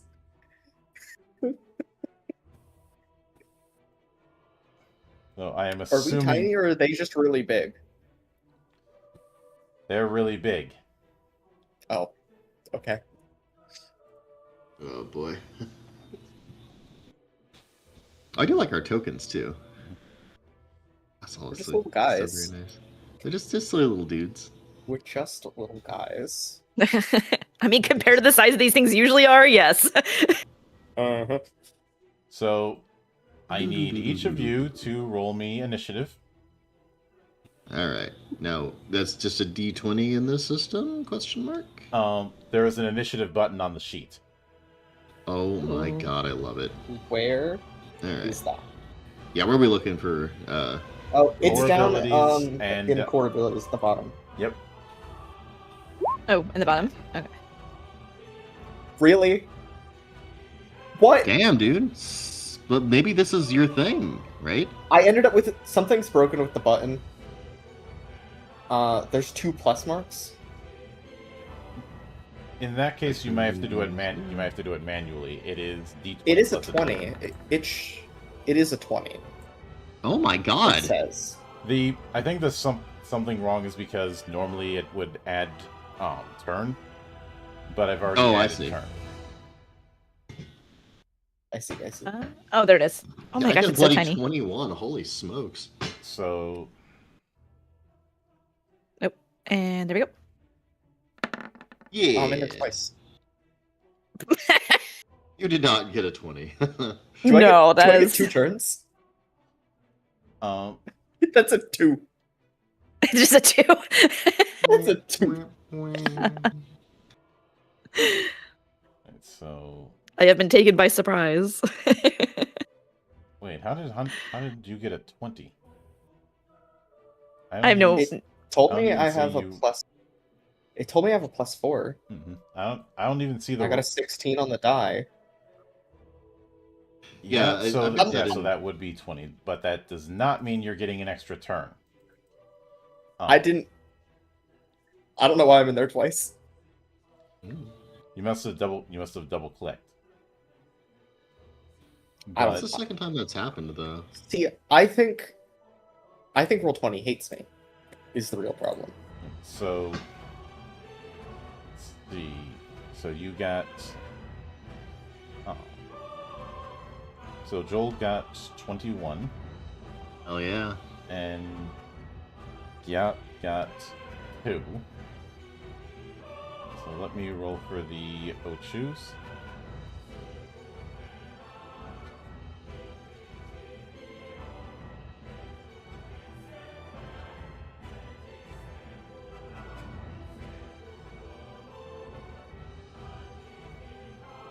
And I completely screwed up the command line. Yeah. Rite of passage, my man. Alright, so the first Ochu got 13. Because he sucks. I said it. Second I'm one still going last. got 18. What you've done. And the Holy Elemental. Let me roll. Alright, for him it's just a straight D20. 3. Even the So- elemental beat me. Yeah, well, you didn't Let roll me great. put these so. in order. So, Okami, you are first. Now, keep in mind, everyone gets 1 action. Okay.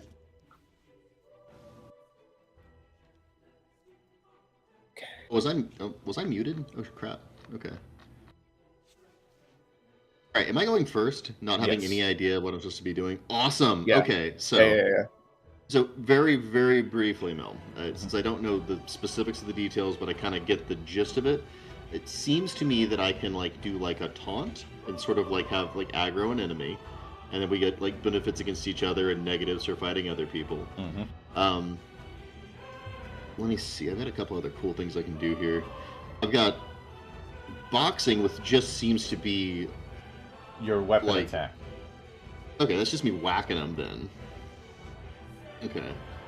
There's a whole lot of tags and what have you. So Again, not knowing all the details, I'm just kind of... Let's see. Oh, goodness. Okay, and then the chakra resource I get for successful attacks, which kind of gives me like a modifier that builds up over time, it looks like. Yes. Okay, okay. And chakra is generated by using blitz options. Okay. So or- for the benefit of myself and our audience, since we're kind of introducing the game a little bit here, what blitz options? Like what am I doing there? Is that like the special attack that monks get kind of thing? Yes. You would roll. Okay. You would make 3 attack rolls, and it would do it would do your base damage plus additional effects depending on how many of those attacks hit. I have a question. Oh, that rules. Okay. This is the beginning of the combat round. Mm-hmm. So I should be able to quick strike? Yes. Oh yeah. Look at that. I got a quick strike too. Sorry, I'm looking through all of my features trying to figure out how most of it works. You can do quick strike. If you do that, you're not getting your normal action until the next round. Okay, so Okay. It looks That's like the that's a trade-off. hedge against rolling poor initiative. Like if I had initiative 2 and I wanted to get my lick in before the guy attacked, quick strike Yeah. would be my go-to move. Mm-hmm. Yeah. Alright, Okay. so the one that I love the most is Fling, because you get to pick them up and use them as a weapon. But before I commit to doing Fling, I want to make sure it's a reasonable opener, because it seems like I need to inflict the entangle condition as a result of a grapple. So I've got to grapple them, then entangle them. So is this successive attack actions, or how does that manifest in the rules? Well, grapple is one of the universal actions, which Okay. which there's a handout at the top that goes into the actions and reactions everyone can take. Okay. There's a nice dense system. That's why I'm kind of asking these questions. Mm-hmm. All right. So if I just hit use on Fling, right, my action command here, is that me gonna jump in trying to grab the guy, pin him, and then hurl him around my head like a bola? In Is order that to whole use thing gonna Fling, happen? they need to be entangled via grapple first. Okay, so we have to use grapple first. Mm-hmm. So, but if they're grappled, they can't like move around, right? Like, this is kind of a pretty standard grapple. Oh, okay. So do I have anything that's going to benefit a grapple? I've got natural weapons, which are traumatizing. Now that's like bleed, I assume. Traumatizing. Traumatizing can inflict bleed on certain conditions. Let me. Okay, yeah. Again, there's a wonderful denseness to this, but it all has nice intuitive wording, which I like. Yeah. So, And so I'm going to lead us off. traumatizing inflicts bleeding and battered 4, Ooh. Oh wow, that's a great one then. but only on a critical success. I mean, well, fair enough. Still, that's a good one just in case. So okay, it feels to me like a decent opening strategy is either doing a blitz to just like cream this thing with as much damage as I can, and either cripple or take out a combatant, or going a little goofy with it and hitting them with just a grapple to see if I could just kind of disable him, and then next round using him to wail on someone else. Which would you recommend, Monk, since you have the insight of kind of knowing the pros and cons of both of them? And I'm not asking for like meta knowledge here, just what my character would feel like would be the most reasonable strat in this situation. I would actually recommend, since Monk is your primary job, using one of your blitzes to build up chakra. All right, well let's do one. All right, so blitz forms. Let's see here.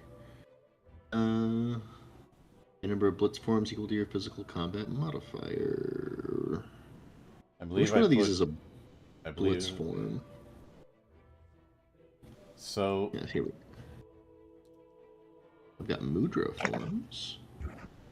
Gain a Mudra form with your physical combat modifier. So if you look in the handouts folder, there is a list of blitz forms. For the purposes of this one-shot, pick one of them and use it. Normally, you'd have to choose which ones you have equipped, but I'm waiving that for the purposes of this. And okay. Well, not to bog it down. Where's this folder at? Handouts. It should be up top. Okay. Setting. Up top when it comes to the journal, not on your character sheet.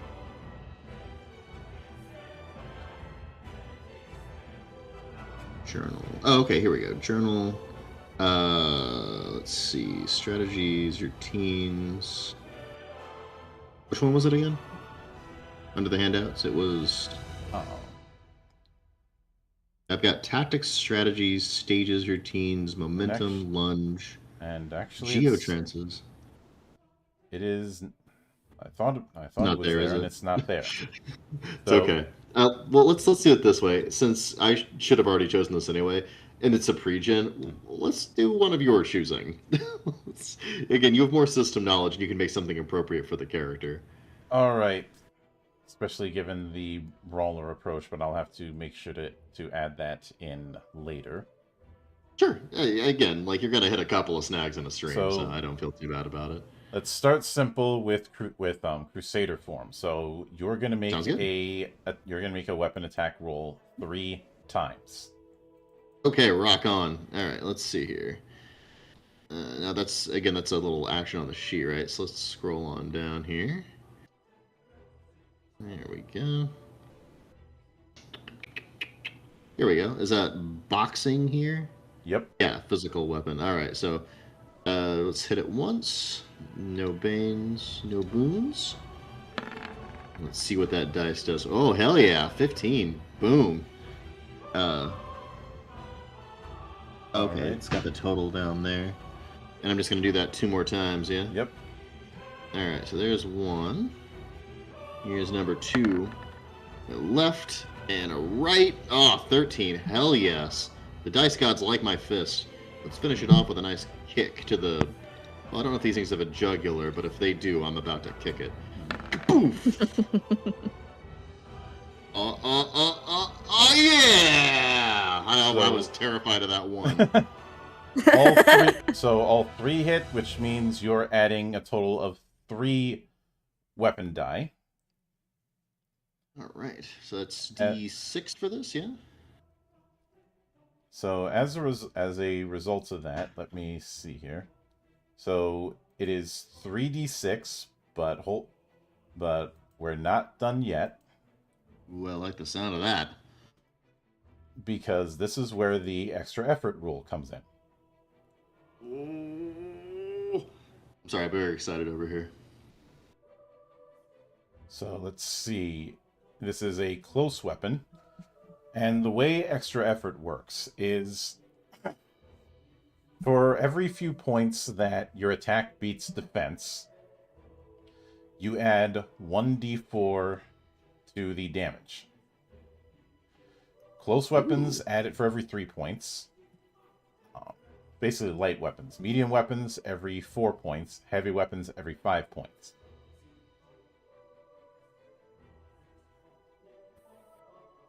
So, for the purposes of Blitz, we're going to be using the highest result to determine this, and that would be the 19 you rolled. Excellent. Alright, so it's 3d6 plus what now?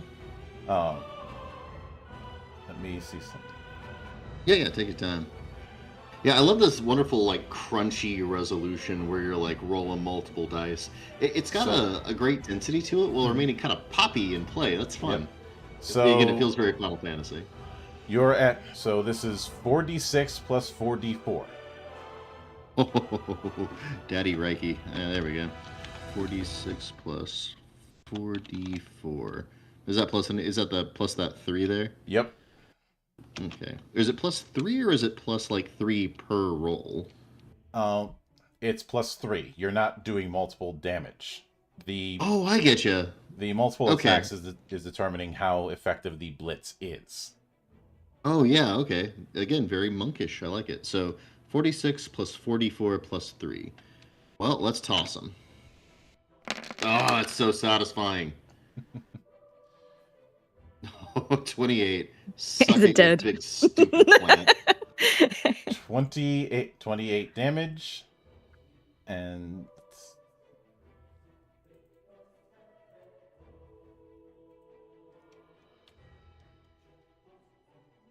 so as you just wail on the thing, you do a good amount of damage. That's good to hear. Weed meat whacker. Yep. So I'm feeling more confident already. yep, and you get 1 point of chakra, Oh, okay. I should fill that in real quick. which means Sneak down to my chakra. which I'm going to Here we go. indicate with Chakra that 1. resource.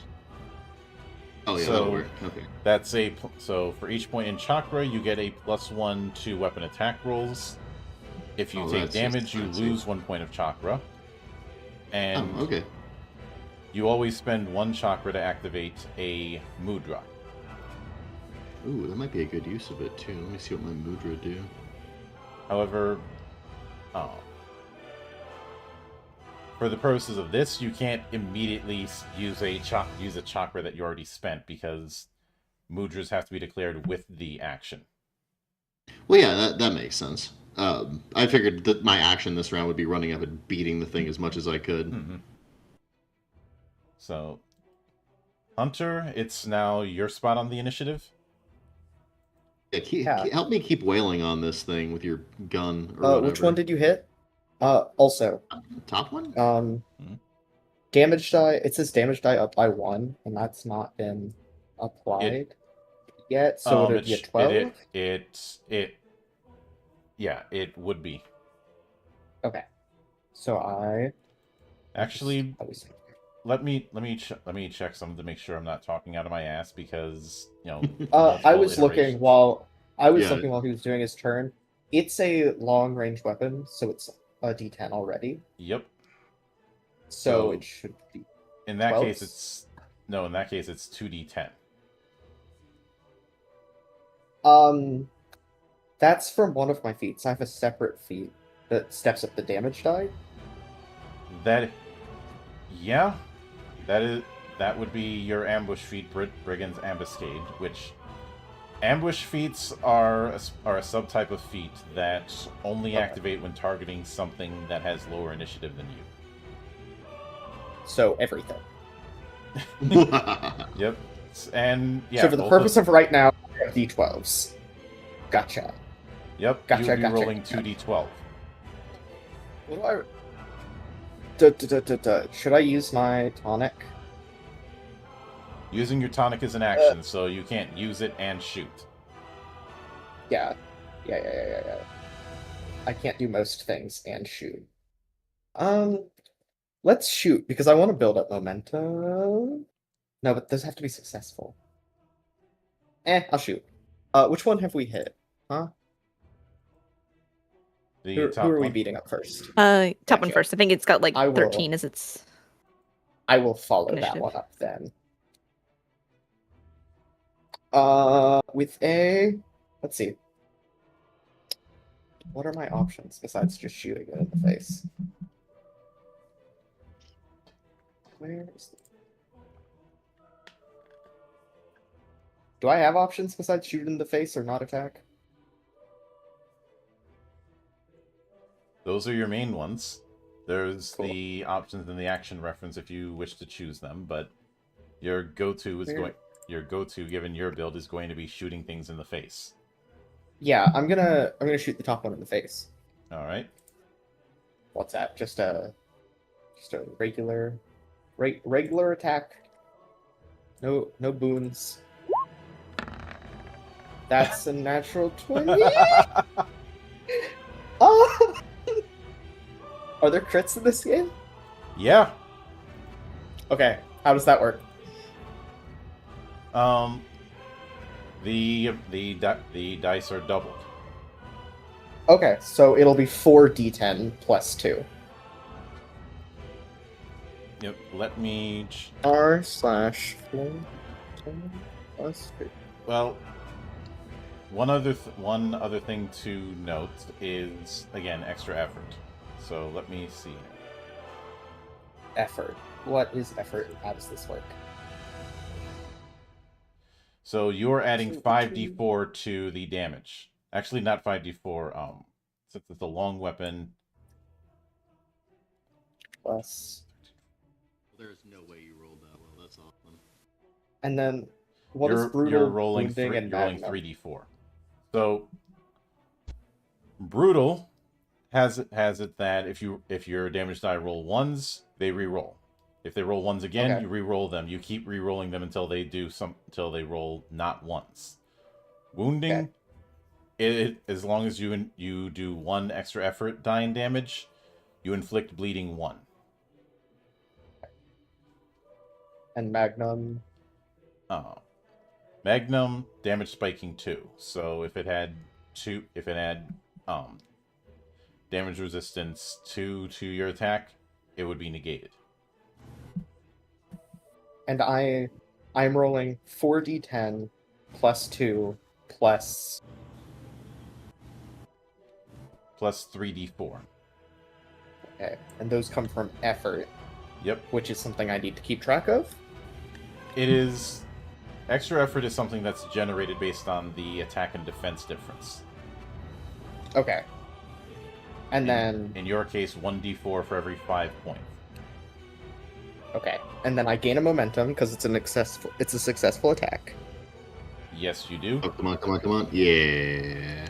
Okay. Big damage. Big damage, baby. Although you probably should have had the statistical average damage dice, like me, considering how bad you roll. Well, apparently I did the roll command wrong. Hold on.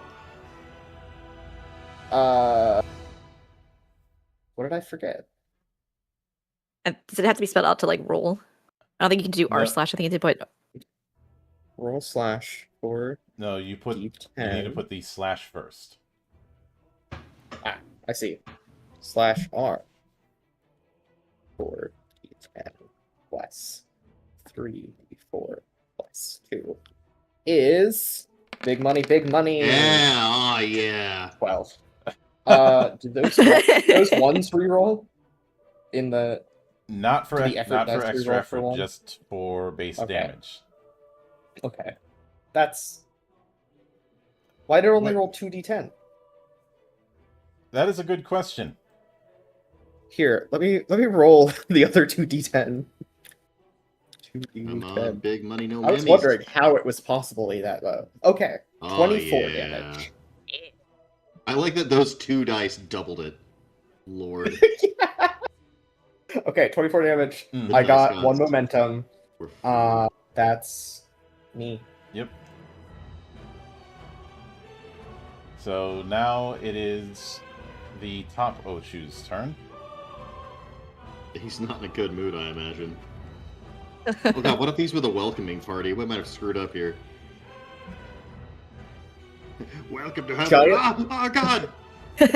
Plant with... Oh, wait, actually. Sorry, I just remembered I can do something else. Is it okay if we go back? No. Okay, next time. Hey, I forgot that I'm also... Well, I don't know the system. But that's why you weaponize your incompetence, as I have done. So I just want to use my Magic Knight feature. Lesson learned for next time. Lesson learned for next time. But the Ochu is going to be casting Seed Cannon. So first it is doing a casting check to determine the rank of the spell. Hey. That is a 10, so this is going to be done at 3rd rank.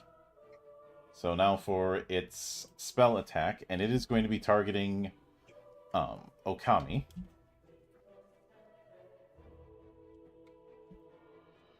So this is going to be compared against your physical defense.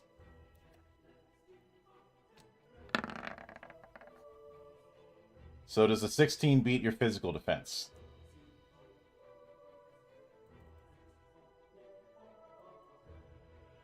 Who are they eating? Got me.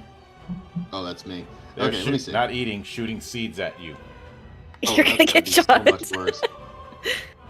All right, let's see here. So where am I finding my physical defense? Let me look here. There's my AMPs, my vitals. Let's see. Ah, physical defense is exactly 15, so yeah, that matches it. All right. In that case, it's a miss. Oh, really? You have to beat the number? Yep. Oh, thank you, God of seed throwing, for being just incompetent enough. So now for the second Ochu. I'm like dancing around the seeds like they're shooting at my feet. And it will also attempt to go with seed cannon. So first the casting check. On one. Aww. So 13 feels like it should be unluckier than 1. It'll be casting it at 4th rank. So now for the attack, and this one's going to be aimed at Giat. May the seed gods. Seed gods. Alright, does 14 beat your defense? My physical defense is at 16. Alright, so it does not.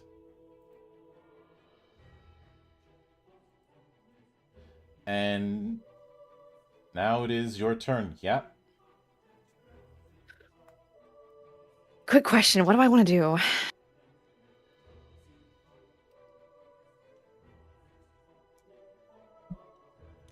Yeah, that's not gonna help.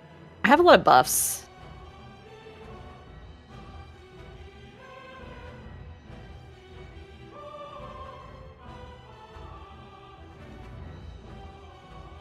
What's your class, by the way? Think more like paladin. Okay. So punch guy, gun guy, and guy who should absolutely not be storming the gates of heaven. Cool. I mean, I have a holy resistance ability. That's gonna help against the seeds. Yeah. Guy who absolutely should be storming the gates of heaven. You're gonna want the answer for up here. Okay, so they used feats, right? Because I'm trying to. I have a defensive stance, doesn't really do anything. I have a counter attack, which is not going to do anything. Armored strike? Armored strike is an alternate weapon attack where you're basically body checking them.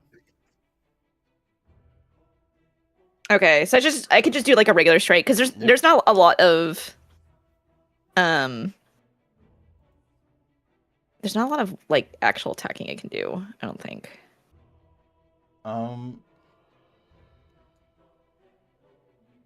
Additional damage die.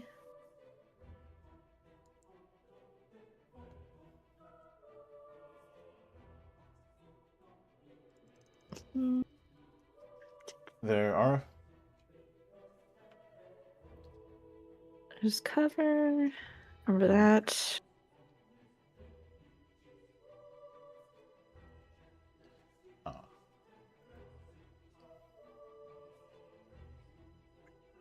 No one attacking me.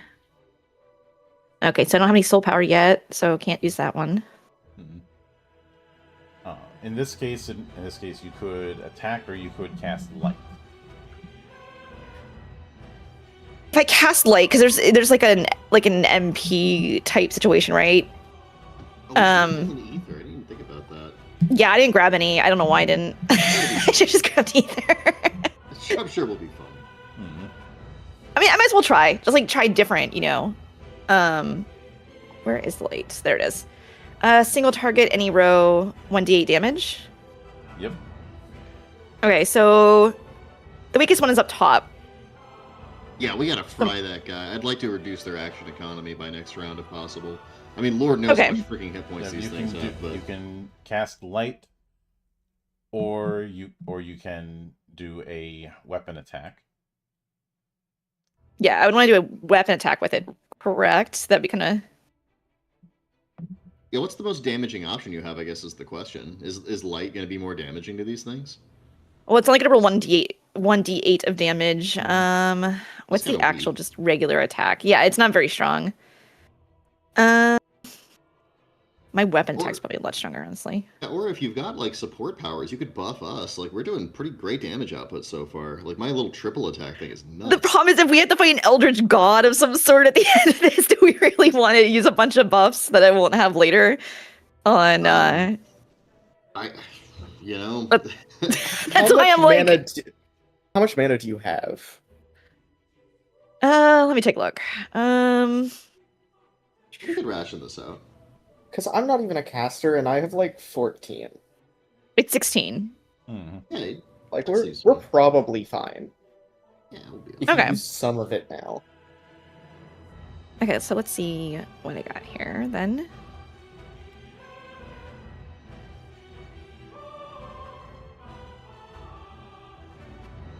Let me make it slightly bigger. I'm a little concerned about what kind of output that holy elemental has. Like, because I'm dreading two possibilities. Possibility Oh, wait. one, it's got one heck of an attack that it just hasn't thrown at us yet. Possibility two, and this is the worst one in my estimation, it can heal people. If it heals its bad guys, then it becomes the primary target. Agreed? See, I don't think that's what we should be worried about. I think we should be worried. I think I should be worried. I think you're fine. If it has big damage attack, I'm the one who hasn't been hit yet. By my understanding of video game logic, I'm the next target because I haven't been targeted. You're the back. I mean, row, I have a it's funny. spell protect. It can cast on anybody in any row for a target's physical defense. Increase I'm target's sure physical it'll be defense. My physical defense is pretty high right now. I think it's 17, as long Yeah. as I'm the only target. But the biggest issue there is, if I remember my Final Fantasy lore correctly, spells don't really care that much about what row you're in, and Yeah. they're They not do going to target here. physical defense. Yeah. So yeah, that thing, that's a wild card right there. Ugh. That's why I want to reduce the number of bad guys on the screen ASAP. Right. Yeah. Given what you've got, yeah, I think just a attack with the axe might be the best option for you. Yeah. Yeah, that's what I'm looking, because it's all honestly my highest right now currently without building a bunch of stacks or casting like defensive buffs. Mm-hmm.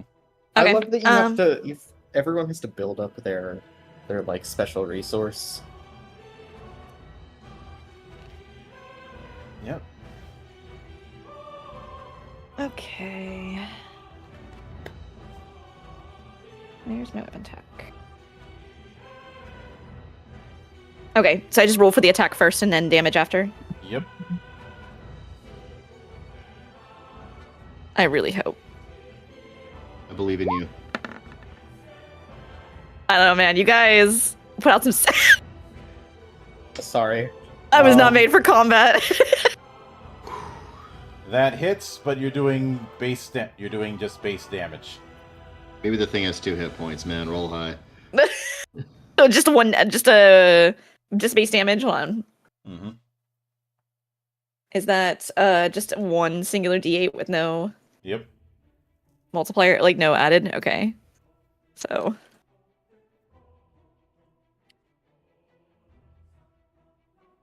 I was with 7 hits. I see.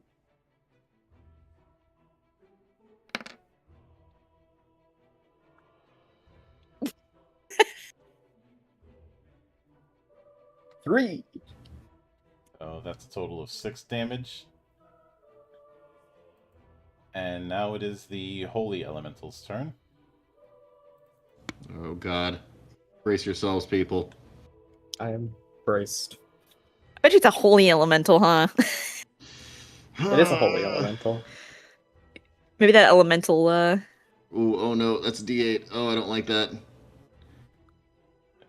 And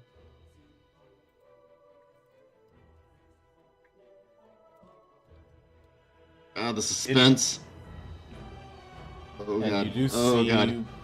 you do see light gather within it as it casts light rays against Giat. Ugh. So first off, Thank you, roll RN Jesus. to see what rank it's going to be casting at. Why do you keep rolling 13, man? Yeah.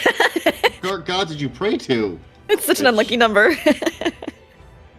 This means that that actually instead of targeting Gyat, is targeting all of you as it scatters a bunch of beams of light Ah. in Dang it. random directions. Oh. So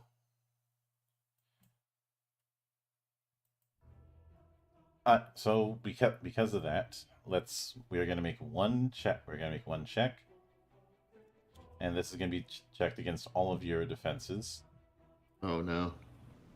Wait, which defense? I guess magic defense. Mm-hmm. Roll crap. So did I! Please. Oh, thank you, God. Oh my gosh. Is that a 2? That's a 2. It's a 2. Fuck yeah. It's so That beautiful. misses. Oh, Woo! yes, RNGesus. The prayers were answered. I'm killing that thing. So Target changed. it is top Yeah, of the for it is real. top of the order. So Kami, you are up. All right, so we're all agreed. We've got to kill that thing, right? Target changed. All right. We should also take out the one that's the weakest too. Like, I don't know what the order of kill is, but Look, man, I'm the weapon. You guys are holding me. Where are you pointing me? I'm the fist of democracy here. Am I attempting to kill off the weakened plant guy, or am I 100% changing target priority?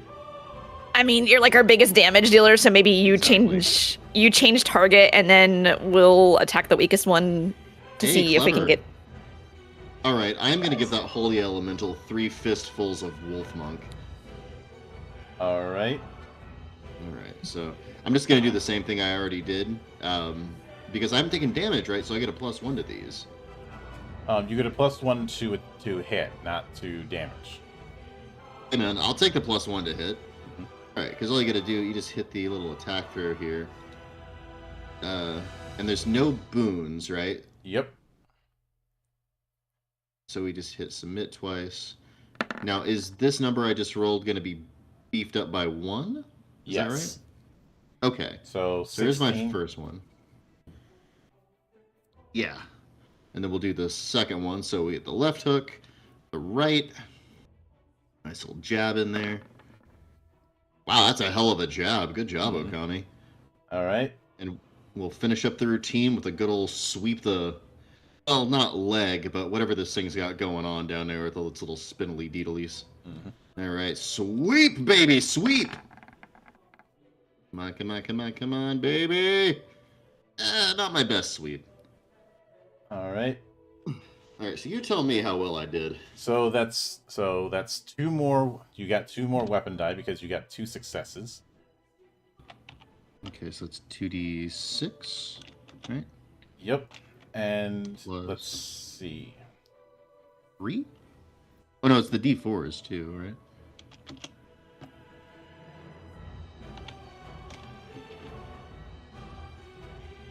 Yeah, so we got 2 hits because we missed the sweep. Still, it got 2 fistfuls, which is actually literally what I promised, so probably should have been more specific there. RNGesus is stipulating a lot. Okay, so it's 2d6 plus 4d4. 4d4. Nice. Plus 3, right? Yep. All right. Oh gosh, make sure I formatted that right. There we go. Oh, there we go. Yeah, come on, baby. Ooh, that's 27. not, oh, look at those 6s. Oh, boy. Can't talk too much drool in my mouth. 27. God. So dang. you killed the shit out of the holy elemental. Oh my gosh, it had no Hell HP. yeah. You just shattered it. All right. Well, violence worked. Okay, new plan. From now on, we hit the back line first. You know what? That should have been the opening strat. Uh, Damn it, I feel dumb You shouldn't now. say that because it is true in Final Fantasy games that they always put the weakest player in the back. Because, you know. Yeah. So, Our heads, Yeah. like, Anyway, I know Hunter. I know I'm the weakest, and I know I'm in the back. Maybe I want to limit break. Have you considered? What is it? My Okay. turn. Oh, yeah, it is, isn't it? Yeah, yes, kill, it kill is. this son of a gun. Yeah, I'm Go gonna first, Duke. shoot the one. I'm gonna shoot the one we already hit. I'm gonna Alright. remember that I'm rolling d12s instead of d10s for damage. And are you going to be spending 1 MP to use? And each- enchanted Well, arms. I get to do it after. Oh. So we'll see if I hit. Mm, But probably. No, I'll probably be doing that. 13. So not the best. But 13 ain't the worst though. I will be adding 1d8, and I can make the damage elemental. yes. Do we I know would what like element to- it should be? I would like to make it fire because they're plants, and I think it might help. All right. In that case, it has damage vulnerability X to fire, so every non-extra effort die is considered its maximum. Oh my god. Okay, so that's all of them then, because none of them are extra effort. You did get enough to get 2d4. Okay, so I'll roll. What's that? /R. 24 plus 8 is 32. Plus 2 is 34. Plus 2d4 damage. Yep. So 40. Holy smokes. And that Why am I here? I locked the fuck in. yeah. To be fair, man, like the idea to change our attack pattern was yours, so I think you're our leader. If I gotta be real with you. To be okay, for character reasons, that makes sense. I'm the one who's killed things before. Yeah, that's true. That's true. That's true. I get another momentum because I made a successful weapon attack. And I think that's my entire turn. Is it dead? Just to check. He's dead, Jim. Ooh. Okay. If that didn't kill him, I was gonna start sweating bullets, man. Like, what have we done? Over there, like, actually, no. Which I told you to target the other one. That was so overkill. Well, I didn't know that it would be that. It probably had like 2 HP left. See, Now I it's thought got it would 0, be like baby. I thought it'd be like it would double whatever I rolled. I didn't know it maximized the damage. I was like, oh, it doubles the amount of dice, and then I roll all 2s again. Right? Yeah. Damage vulnerability. For each Is point bad. of it maxes that many die. If it has X, Okay. it maxes all of them. Man, this is a game where knowing the system really pays dividends. Holy smokes. Although, I gotta say, crashing unskillfully and without any knowledge into it, also a good experience. I'm having a blast Brute here. forcing a system is almost better than It's true to the Final Fantasy experience. I never do any reading in those games. I just hit the button. a lot of potion I'm never gonna use because it takes an action to use. It's the most Final Fantasy. Yeah. Okay, that's me. You gotta follow that turn, God. I'm so sorry. Look, listen. You guys are. I'm just gonna stand here. I'll just be the buffer of the party, okay? Just. Yeah, we've gone full berserk on this, and y'all here just sitting back there like waving a flag, like, go, guys! So it is the remaining Ochu's turn.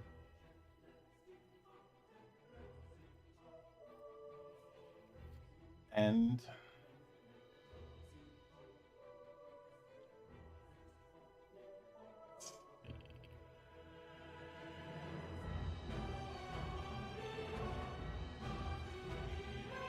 all right. Peak music. It is going to. You do see it entrench its roots as you feel the ground start to shake. I like this. And it is going to spend 5 MP to cast Quake at rank 6. Boyo, you better kill us, because otherwise you're not going to survive this round. So that is a 20. You should not have said that. That is a 24, so it does cast. So now for the Okay. check. And this is up against all of you. Everyone jump Alright, really high. Swing him, the king. You better we get not miss, reactions? baby. Our Are reactions are reactions a thing? prayer. The unless you have a certain feat, not against spells. Okay. Okay. So does a 19 beat your magic defense? Oh, that annihilates mine. Yeah. Yeah. Yeah. All There's a right. small chance I shouldn't have gotten so cocky. There's a small chance. Is that a 17? Oh, go to hell. You had The to smallest taunt chance. the single enemy that was on the field. Come at me, bro. Come at me, bro. So this is Gosh, going to be if I literally used taunt, it would have been better. this is going to be a roll of 2d12 plus 2d4. Jesus Okay. Christ.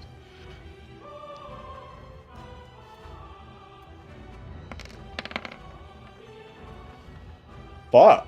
27 Okay. damage. Who's dead? Unless you guys have any defenses against earth damage. I believe I do. I don't know where that would be, but probably not. How much damage did we just take? 27? Yep. Oof. Good news, guys. I'm limit break. I'm limit break, for sure. Oh, yeah. I think I I'm would at be 5 fine. hit points. So Yeah, I don't see any elemental. Oh no, I have only elemental resistance to holy skills. Where Yeah, would you I have see 13 this? hit points left. So Okami, you lose your point of chakra because you took a hit. I lose some momentum. You lose 1 point of momentum.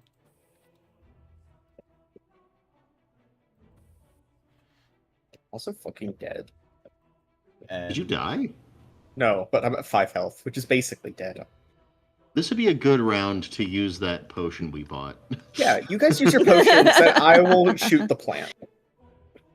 You know what? The fireworks gangbusters. I say we do that. I can do again. it. I can keep doing it. I don't think I can add more than 1 mana to a shot, but I can Yeah. just keep doing that. And because of the fact that you took a hit, Gyat, you get 1 point of soul power. Hey, this might be your time to shine, man. Maybe. I Healing believe in you. spells. Well, I mean, this is when Healing spells. paladins really do the best work, is when things are like the chips are down, right? Because they've got defense, they've got healing, they got all kinds of useful stuff. Let's see, what do I get now that I'm limit? Oh, you broken? changed the HP. That's cool. Yeah, yeah. It- No, I limit think this br- is actually the glass cannons both shattering, and the dwarf is like, I guess I'll sweep these pieces up, you bunch of panty wastes. Okay, let me see. Let me see what I got for because I think I could use Soul Crush, right? Or Soul Yep. Power. Hold on. Yep. Soul power. What is the haste condition? Haste, you act first. Oh, that's useful. I mean, we already Oh, yeah. happened Okay. prior to it, so. So when doing a weapon attack, you may spend 1 Soul Power to add an additional damage die. Mm-hmm.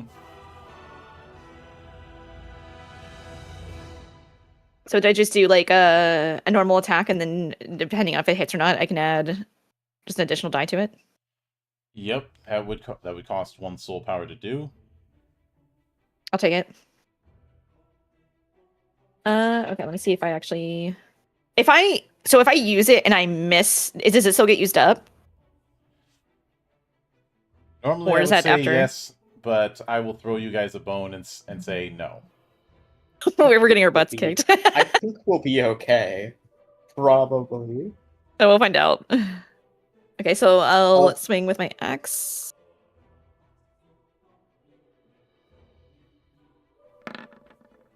Here, you got this. You got this. Yeah, we're good. We're good. We're good.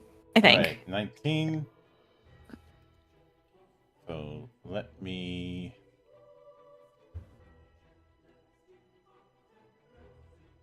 I think I'm gonna kill this. I think you What should, this means, yeah, what absolutely. if What it temp- means what I think it means, this thing's going to die. Yeah. What template is your weapon? Wait, what do you mean? Sorry. It should say. Let me. 'Cause It I doesn't say it on this sheet. It should on you. Okay, it does not. It does on Since the. All right, so it's a medium weapon, so it's on a rule of 4.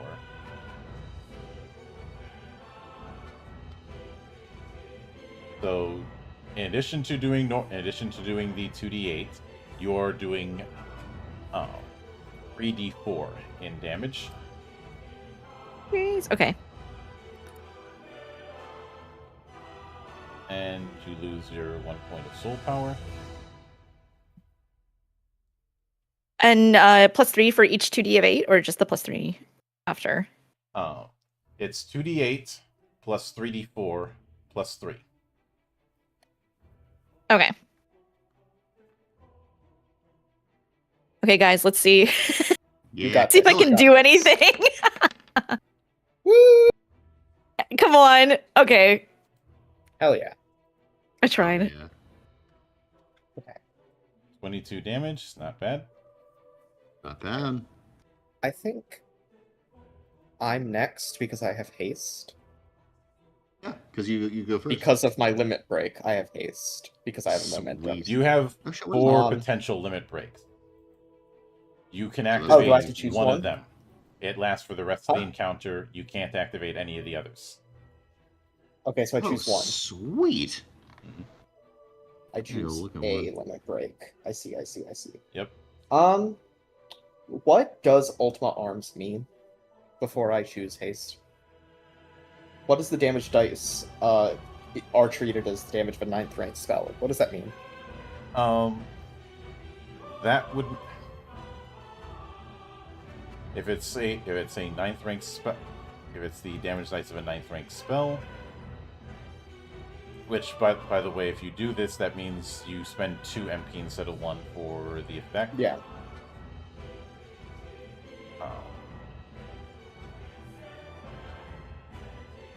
That would mean the damage die would be 3d12. Okay. I'll do that one, and then we'll give Okami a turn before I go. So I'll choose Ultima Arms as my limit break, I guess. Mm-hmm. All right. So Okami, you are up. I'm limit breaking too, right? Because I'm under half. Yep. Which one All are you right. going with? Oh man, I gotta go with Final Heaven. I'm a monk, and we're in heaven. Like you're never gonna get this chance again. All right. All right. So for the remainder of this encounter, any natural even die I roll as a result of a blitz is treated as a success, so long as at least one blitz die is a success. So this is kind of a way of assuring you get the maximum out of your rolls. It really is a pretty sexy power. Mm-hmm. All right, and I'm going to use it to beat the hell out of this guy. I'm so angry about him actually successfully damaging any of us. So we'll see if punching him a bunch works. So I've lost all my stuff because I took damage, but I can just continue hitting him. So we'll roll damage, or roll attacks 3 times. So attack number 1. Yep. See what we get here. I'm guessing you're still using Crusader form. Yeah. Crusader form is great, dude. That's a pretty sexy 15. I'm willing to bet that lands. Yes, So that means any does. additional even number rolls I make will also land, even if they're only a 2. Yep. So that's a pretty cool power. So let's Final Heaven this loser. Let's see what this gives us. Oh, you're joking. Oh. Come on. No. That's awesome. Still It counts. hits though. That lands. Kaboom. Yep. Final Was it Heaven, even? baby. One more. Oh, is that an 8? Well. Look So- at these even numbered attacks. So Cracks that's knuckles 3 appreciably. successes. So that's 3. That's 3 additional weapon die, and let me see.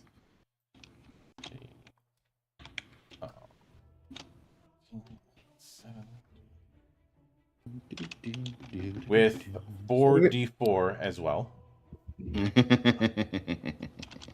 So 3d6 plus 44 plus 3. Suck this butt muscle.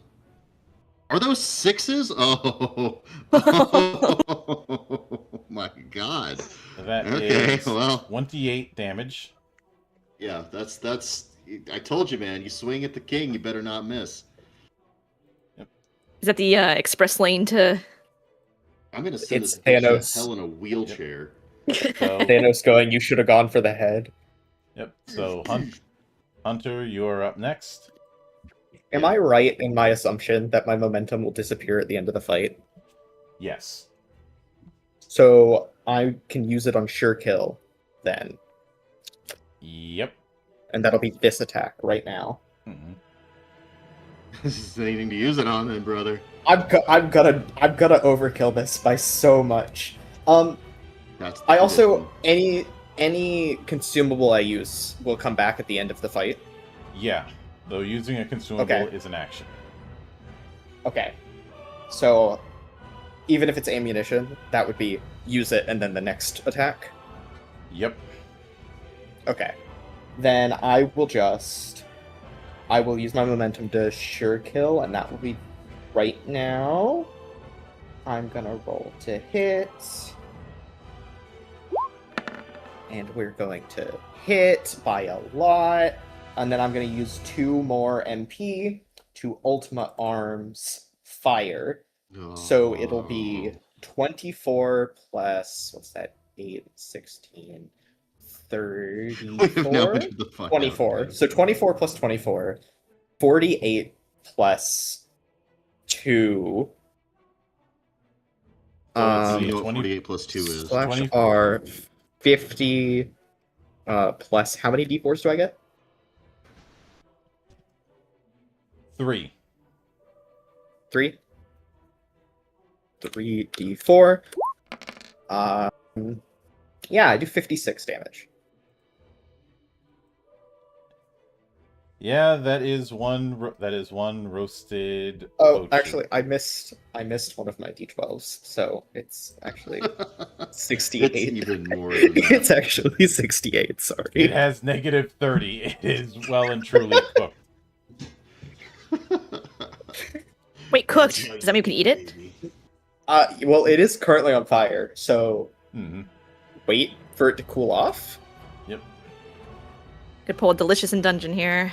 So now comes the treasure die rules.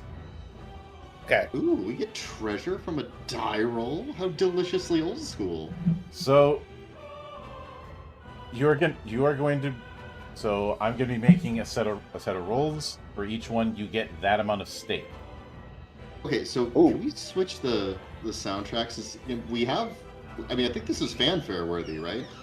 I wasn't able to set up fanfare in time. Oh, no. Oh Because I can't do no! it. We gotta do it with our mouths. Do do do do do do do do do do do do do do do do. You guys get the idea. Yeah, sorry, I was vibing. I couldn't make any sound. I was so impressed. So Thank you.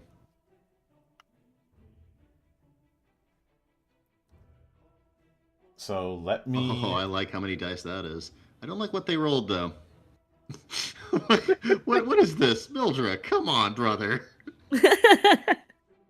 No.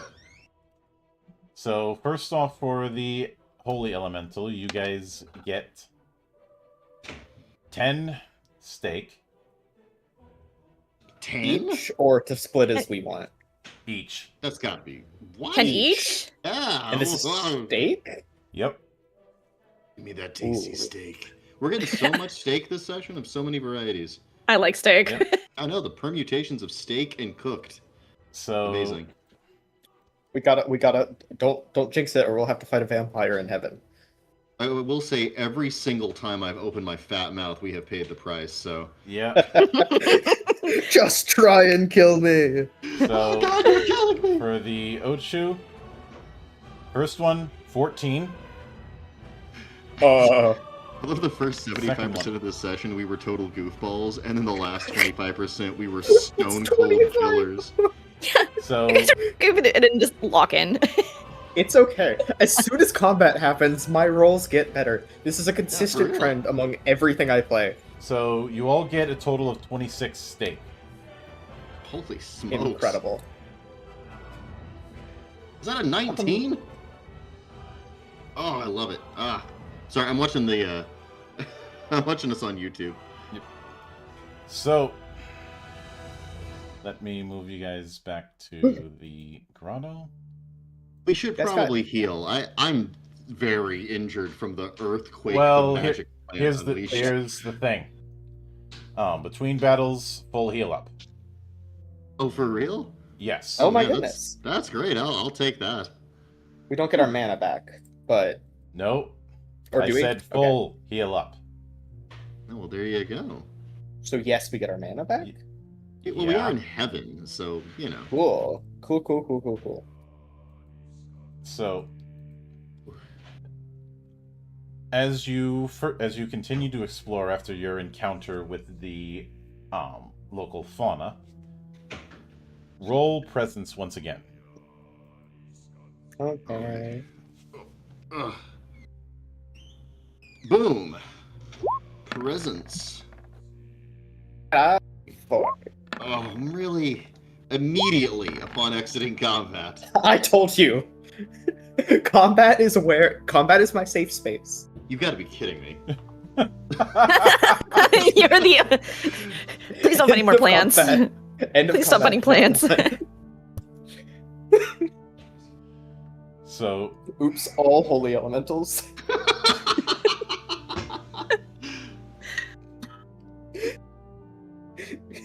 so let's see. You do the boss fight right now.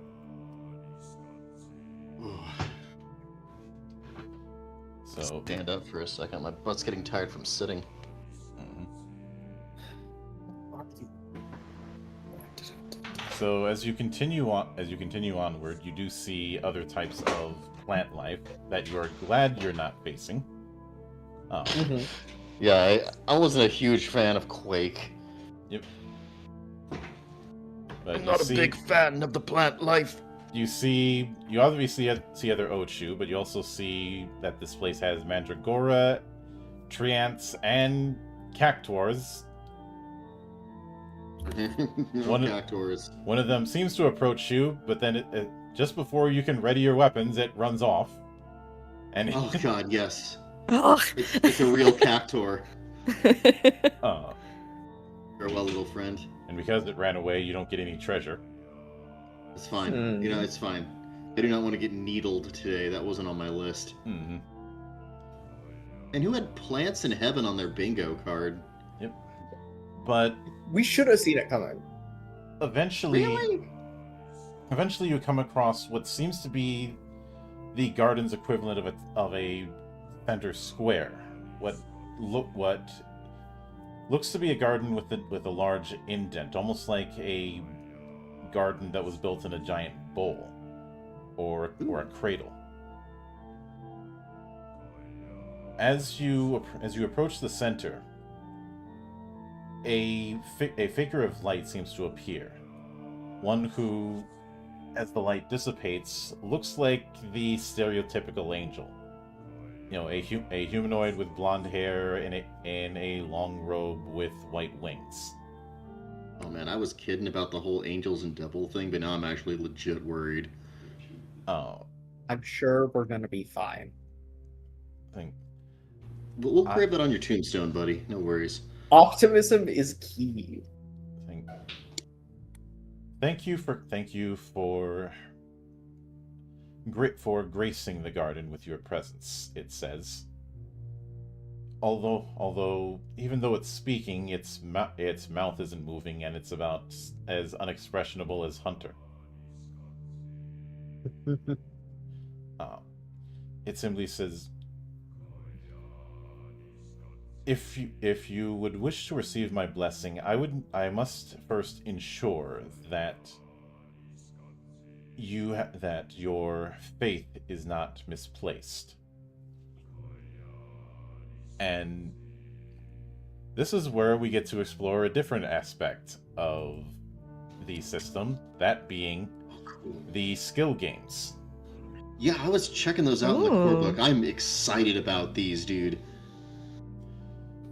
So, for the next few minutes, we're going to be doing a negotiation skill game, where you're going to be arguing in favor of you having proper faith, and to be an adventurer, and Eden is going to be putting that to the test. Ooh, this sounds So, rad. now I'm going to be rolling a d20 3 times for this. The TN for this is going to be 10. Okay. So, Each of you can choose one of the following skills to roll. If you pass, you generate 1 token, and if I pass, I generate 1 token. After that, we decide if we're going to try and bid or we're going to wait for 1 round. But both of us have to do the same. I.e., All right. if one of us wants to bid and the other one doesn't, it's treated as a next round. Okay, so next round trumps. Fair enough. So these are the options you have for bidding. Ooh, Or I've the got misdirection roll. trained. Let's see. I think I'm fine with all of these. I'm in this weird spot where all of my skills basically the same thing. I guess I'll go with orienteering. I'm gonna go with misdirection. But that's gonna manifest as me, like, not evading social cues, but missing them in a way that just happens to be strategically useful. Like some overlap in the Venn diagram between Zen no mind and idiot no mind. Like, I'm in that sweet spot where those are touching. So is Origin better comes than across. Train? Yes. Okay, so then I Okay. need to go with Orienteering as well. Yeah. As a general rule, untrained gives a bonus of 1/4 your level. Trained, half level. Origin, level. Okay. Basically anything I roll is a +4. Yep. So Hell yeah. I'll go with orient. I'm just going to go from top to bottom, and I want you to keep track of the tokens you have, but do not tell me. Okay. So, So Hunter. we're rolling you roll. secretly. Yep. Okay. Wait, how do we roll secretly? You show me the roll, but you don't. But I will tell you if you get a token or not. But do not tell me how many tokens you have at any point. Okay, so got it, tokens got are it. Secret, gotcha. Okay. Okay. So I will just press the roll button. Yes, that sounds right. Okay. Oh man, getting high Okay. stakes.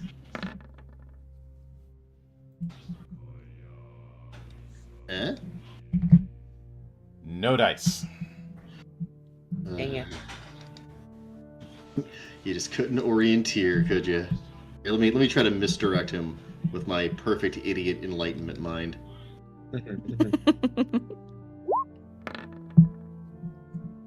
But what if we might be? Oh, that's a 9 plus 3 Right. That is 1 token. or token. Orange Jesus has a favorite, and that favorite is gonna get us killed. So,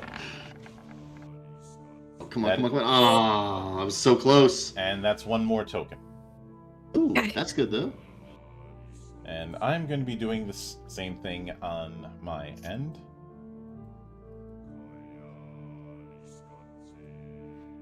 By the way, God, this is why you're here. We need a paladin. We're talking to a bloody angel here. I am Help us. true. Don't know if I'm the best conversation holder. It seems Or like negotiator. working. If we fail this, do we have to fight the angel? Oh God. I don't fancy our chances against an angel. But considering one plan almost wiped us, Yeah, but like the last hit point's the important one.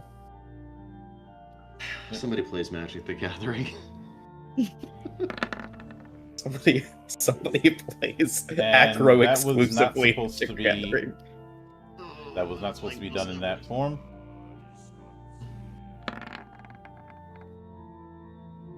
Alright. It's a dice off the table moment. Oh, please be a 2.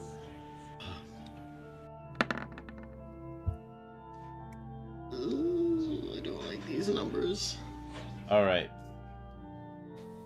Do you want to bid or do you want to go 1 more round? I'm Ooh. confused. These numbers look massive. Did we get tokens? Yeah, Yep. we have a number of tokens that I have kept track on my hand over here. The tokens Okay, are I'm collected. glad you're keeping track. Yeah, my thinking is that right now we have roughly an equal number of tokens to this thing because it Yeah. looks like it got as much passes as we did.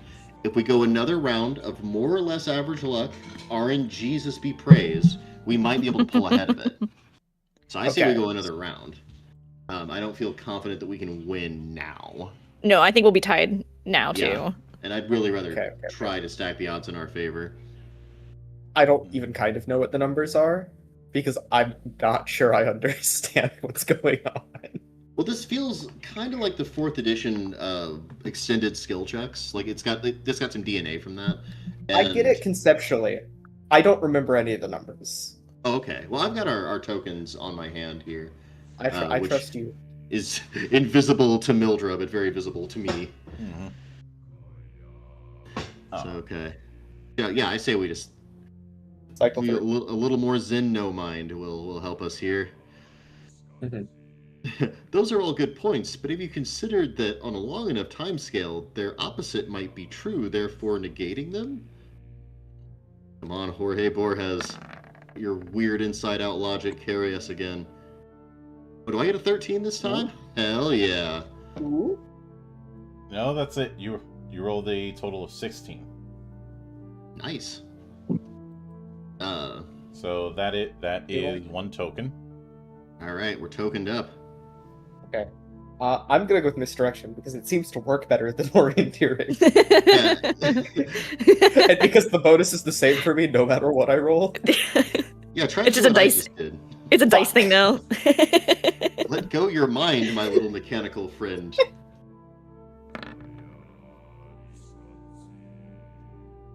Oh, that was so close. It almost landed. Anyways, You inadvertently made a great point. I did not do any such thing. Okay, I roll next. Oh, Come on. Oh, boy. Guys, this angel's gonna kill us. How am I wanna go losing another us in round. success? Can Well, I this go thing ahead gets and roll say as it? well, and it might just completely cream us. Can I go ahead and say Roll a one. Did I roll a one? On low. No, roll a 7. Oh, these suck. Okay. Okay. If it Okay, fails again, wait. we've pulled ahead and we should bid. Fuck. Oh, I don't fancy our chances. I say we bid. We're probably 50-50, Yeah, okay. but I don't... Let's- Like, that round was miserable. All right. Let's go for it. How many tokens are you bidding? Let's go all in and bid all of our 3 tokens. All right. He bids. You sure that's enough? No. He only generated 2, so you managed to beat Yes! beat by 1. No mind, baby!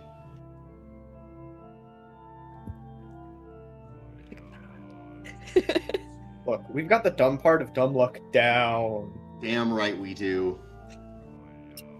Fortuna is blind, baby.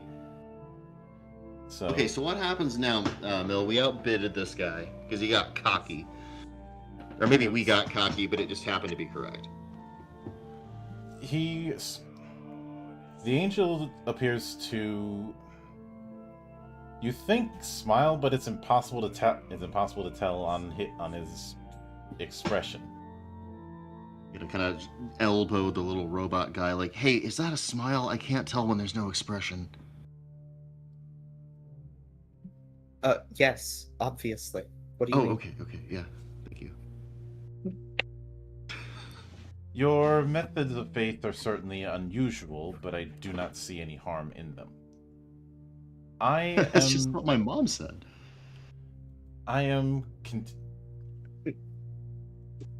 Eden must consider for a moment. Please wait here. And do not touch anything. Oh, we're gonna Against the Aladdin indicator, this, aren't we? exactly. Oh boy. Okay. See, This seems like a good time to sit in a lotus position as quickly and stiffly as possible as the terror sweat beads on my brow. Oh boy, don't touch anything. Don't touch anything. But you are touching the ground.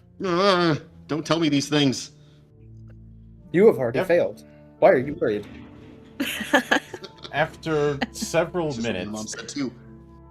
you see the angel along with another pair of angels that have 4 wings.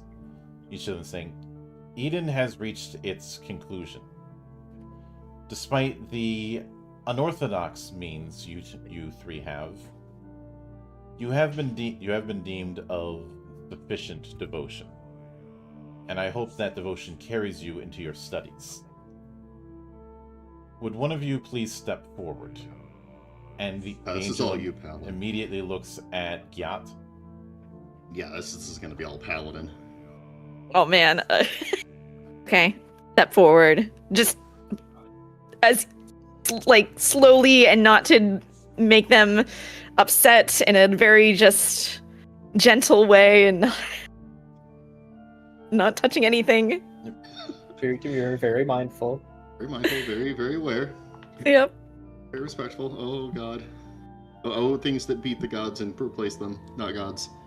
I gotta create the right thing. Great. The angel says, extend your hand, palm facing the sun. Okay. So I take my right hand and I raise it up towards the light, palm out. As you do, you feel the weight of something hit it, as if something was placed in your hand.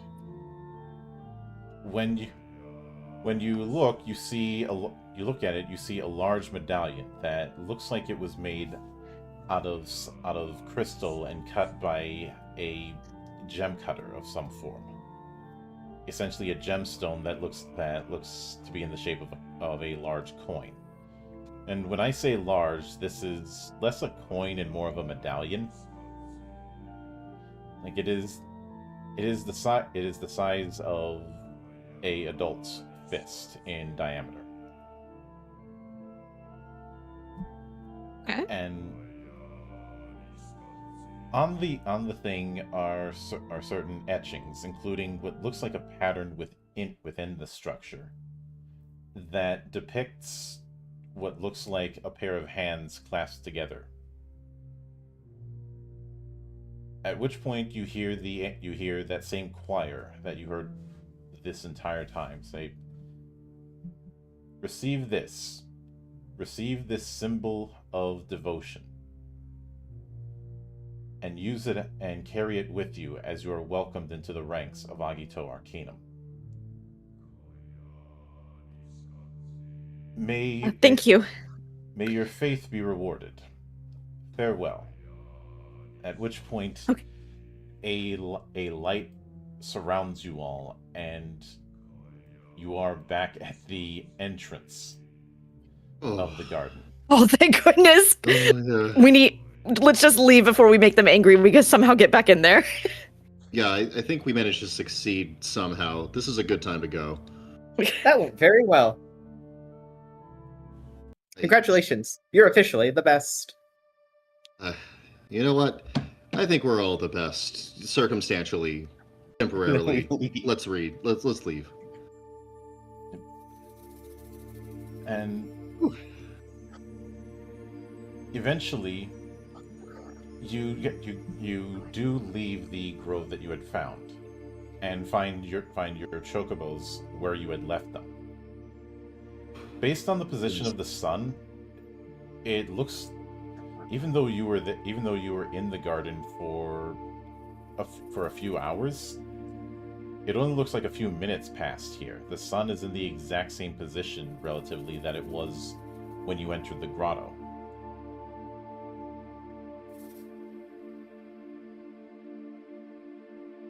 Huh. Well. Okay. I'm how long willing to believe what just happened was some kind of miracle.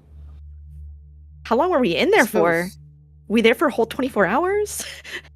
Yes. Oh, man, we could have been. Maybe an entire year. Who knows?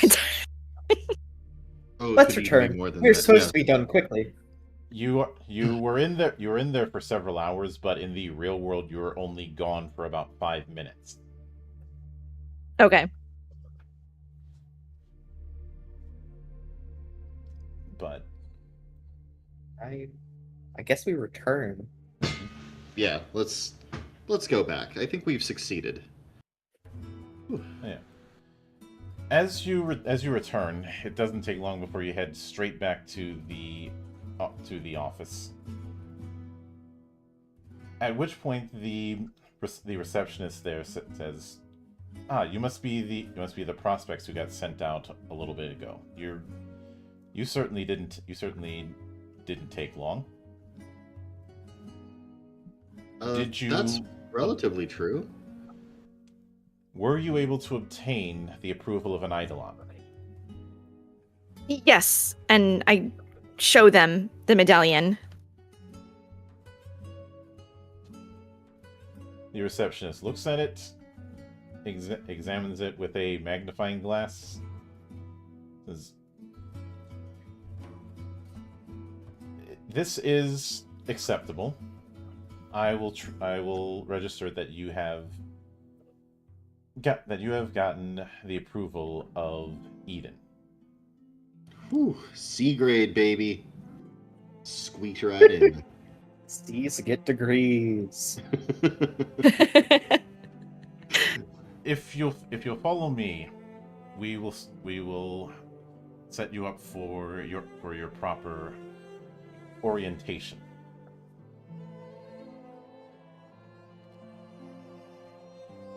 After all, you all may need to be fitted for your uniforms.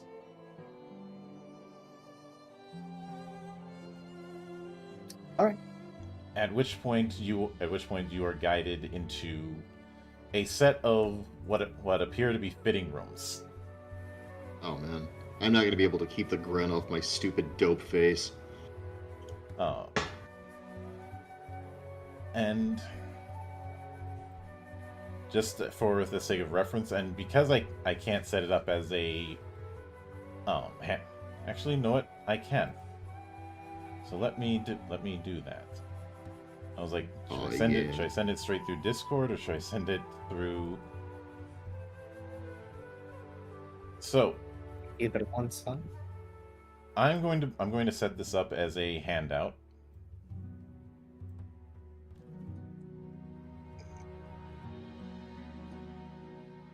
When it will load. Apologies for that. There we go. So if you look at the mysterious note up top, you will see the uniform design for Agito Arcanum.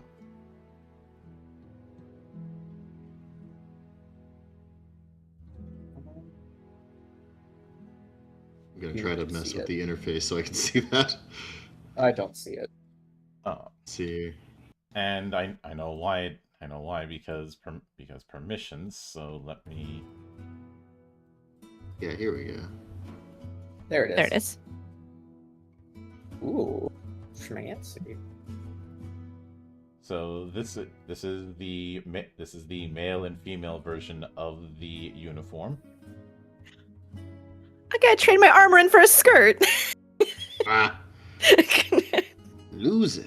You're already wearing a fake beard. Just wear the male outfit. It's fine. What are they gonna do? Check. Makes a good point.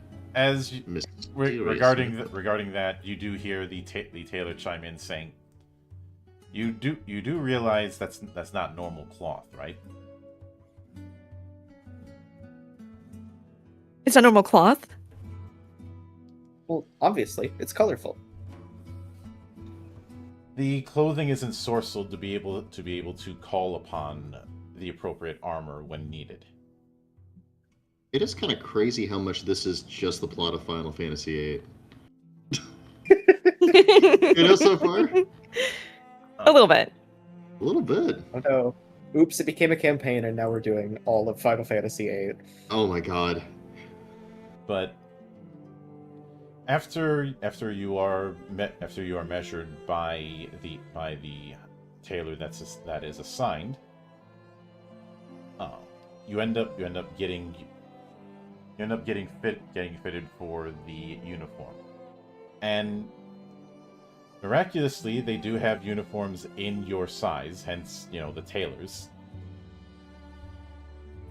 It's clear that pretty much any race on Gaia has made some, and every body type you can think of has made some appearance here, so they've got everybody's size. And Hunter, your uniform has for its house symbol has a triangle with a bird on it, indicating your membership in House Hermes. Gyat, yours has a multi-pointed star, indicating your presence in House Nuwa.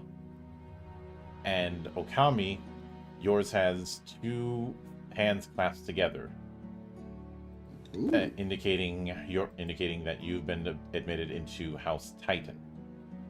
Oh yeah, boyo. Agito Arcanum has 4 houses.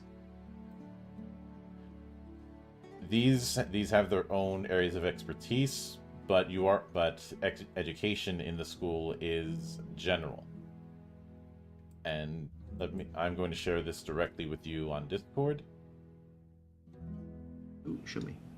So that shows the symbol of the school as well as the house symbols. Oh yeah. I love the bros hands clasping there. That's righteous.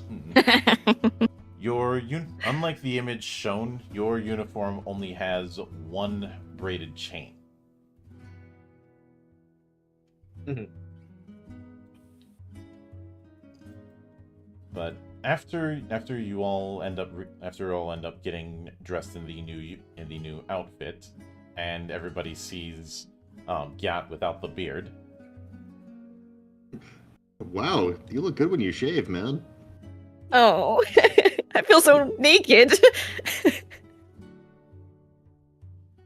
gonna secretly wonder if I've committed some kind of faux pas and blush just out of caution. You should get the tailor. You should get the tailor to like raise the collar in front of your face like a beard. But although the tailor was thoughtful enough to provide you with a oversized scarf.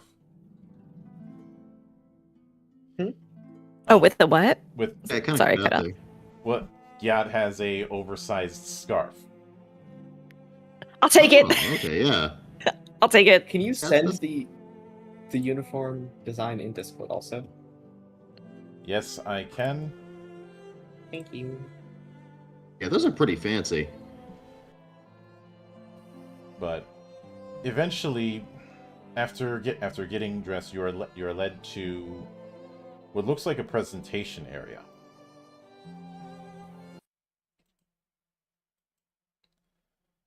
Ooh. And it is a modest area that's surrounded by senior students, teachers, the faculties, as well as the 4 headmasters of Agito Arcanum, known as the Paragons. Each of them is sitting in one chair that is their royal chair, but there is one chair that is left empty.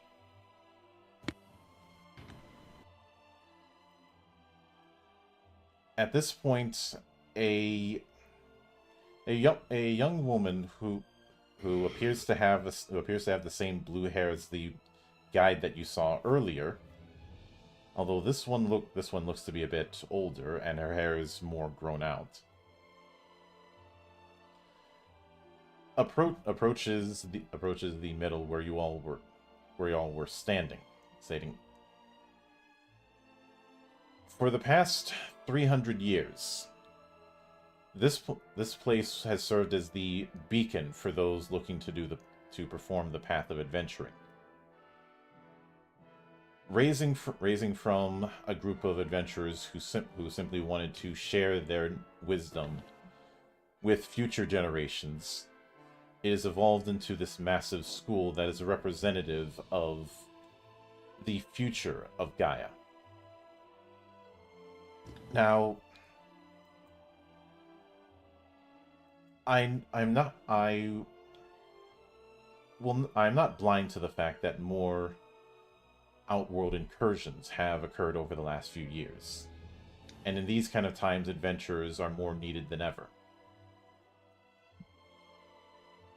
But with that in mind, it is my privilege to introduce to you the newest class of Agito Arcanum.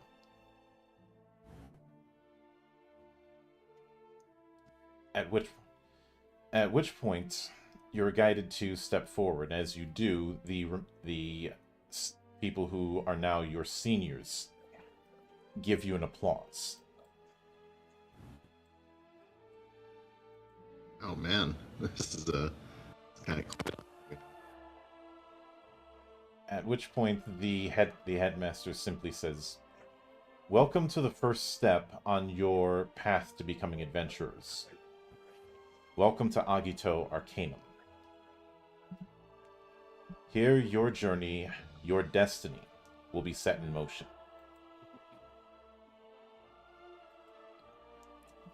And that is where we are going to wrap it up. A beautiful session, though, man.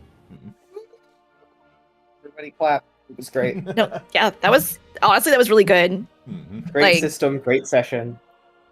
Yeah, the system was super fun to engage with, man. Like, all kinds of great stuff happened under the hood there. The setting is really fun, too. It really pops. Yeah. A good mix of, like, the familiar and the mysterious. You gotta love that. Mm-hmm. Although I have no benefit for glazing you anymore, so I'm just gonna shut up. I wasn't expecting like the bartering mini game though. Like I was like, what? I was like, there's like a little mini game. Yeah, it's pretty engaging, too. Like, that was surprisingly tense since you have to go in and barter blind. Mm-hmm. I'm glad that we got the hang of the system at the point that we did, because if we had one more round of just fucking around, we would be dead. Oh, yeah.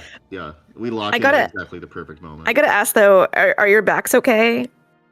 Oh, no, not at all. I am For carrying me so hard.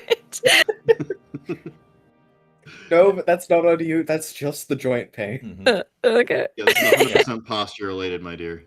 There were some possibilities for expanded mechanics that could have happened, and there were some parts that I did skim for the purpose of brevity. But But Yeah. that's just the nature of the stream, though. yeah. I mean, for real, the actual engagement with the system was one of the most satisfying parts of this. It was really genuinely fun. Mm-hmm. Now thank you, Lomian, for the 100 bits. The setting is one of my own creation. It's not a setting that's in the core books themselves, because that is setting agnostic. But I do hope I was able to maintain an atmosphere that was familiar, but also its own identity, as I didn't want to Well, just rehash existing FF. Right. And that's been like since I've been involved with this project, that's been the thing you have tried really hard to do, and I feel like you've consistently pulled it off, man. There's enough in here you can latch onto as a Final Fantasy fan, and there's a lot of really interesting surprises in depth. So I sincerely, this was really good, man. Yep. Not glazing, Nice. legitimate praise this time. Mm-hmm. As someone whose only understanding of Final Fantasy is from the half of a Magic the Gathering set that I've seen, you could have told me this was straight up Final Fantasy, and I would have believed you. 100%, yeah. It had enough things that I recognize as oh, Chocobo. That card is really annoying in Magic the Gathering Arena. So I was like, oh, this is just the official setting. And Yeah. if you can trick me into believing that it's an official setting for a long-standing video game series, then I don't know if it's picking up my clapping, but I am clapping. Yeah, even with some of the skills, like even before I even read what the skills did, like I already knew like a general idea, because they are actual like the Final Fantasy skills, like cover in Sentinel, and I think they call it Flash in some cases, but Light also as well. I recognize too. Mm-hmm. Yeah, I went with Light simply because I didn't want Holy to be the spell for holy damage. Yeah. And there was a bunch of method over madness that was done, because throughout this whole thing, and this is something that can be attested to by people who've been following the project, as well as people who've seen me talk about it, there is a very, very clear and direct goal that I had with this.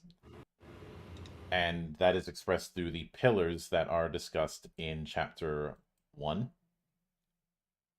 Mhm. Uh, I and remember that because it's the only chapter I managed to read it before and we it got is started. and it is it is a thing that I've intended to carry through, and I hope to carry through in the future as you know we further refine things. But with that said, obviously, even though I wrote the setting, Agito Arcanum is meant to be the hub kind of area that you could go in any manner of directions. I liken it to the Citadel in Mass Effect or Babylon 5 in, well, Babylon 5. That was always the intent with it. So there is the possibility of doing the adventures in the day-to-day life of a Agito Arcanum student, but that won't be the subject of this one shot. And yes, the Fire Cavern / the Dolet trial was a point of reference that I used, even coming up with a whole grading system, which I won't be using here. But I am glad you guys enjoyed it, and I'll be running this one shot again next week with a different group who may end up following a different grotto than you guys did. Yeah, I feel like there's a lot of choice in which grotto you can take that would really flavor it differently. So that's kind of exciting replayability right there. Mm-hmm. A nice versatile intro mod. You gotta publish this, man. Like you gotta get those notes cleaned up because like the people are gonna want to play this. It's a lot of fun. Mm-hmm. Oh yeah. This is your quick start. Yeah. Right there. There you go. There you have it. But I will be back here tomorrow to cover the first episode in a weekly limited, not weekly, but bi-weekly limited podcast called Reflections of Gaia, where myself, and a few other people are going to be exploring and discussing the universe of Anima Beyond Fantasy, as I feel a lot of people who have been covering it have covered it with way too much hyperbole, and not enough talking about what Anima actually is. Yeah, I concur. There's a lot of nuts and bolts to that system that gives it significant benefits and drawbacks, and I don't hear a lot of talk about it. They're responding to like the cover art, kind of. They're responding to the cover art, which I will not have anyone slander the stellar art of Wendy. It's beautiful art. I'm not saying it's bad, right? But that's not the game. Or that's the selling point of the game. Or it's the sizzle, yeah. Or I will hear them talk at length about how jank and busted the game is, to which I say that's also wrong. It is wrong, and it's at my most charitable, it's no more jank or busted than the world's most litigious role-playing game has been for the last 30 years.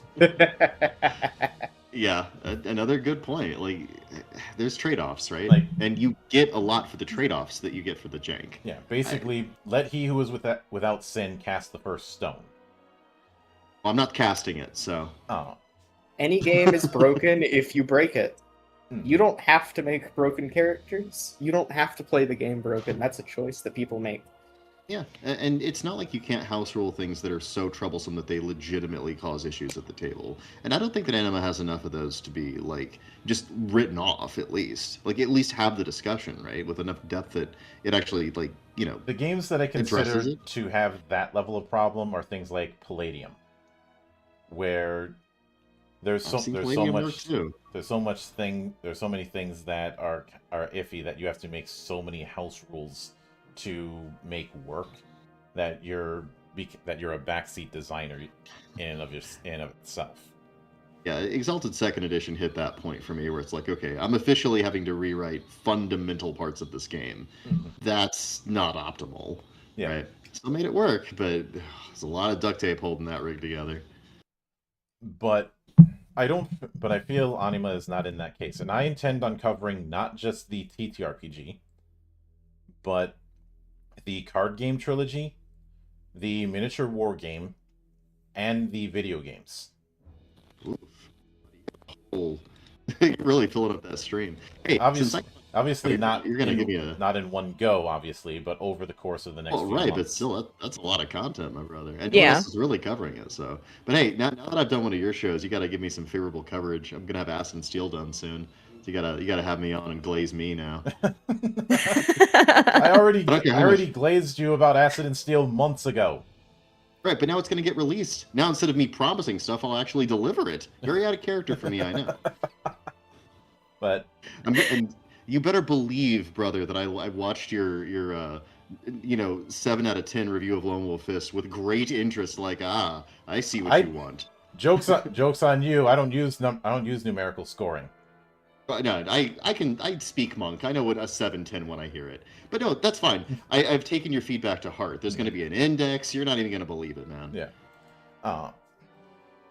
But with that said, I do want to sincerely thank everyone who took the time out of their schedule to come all the way to my monastery and enjoy the madness that happens here. Oh, yeah, I gotta love the time in the monastery. And you let me be violent, which is my favorite thing. So I should be thanking you.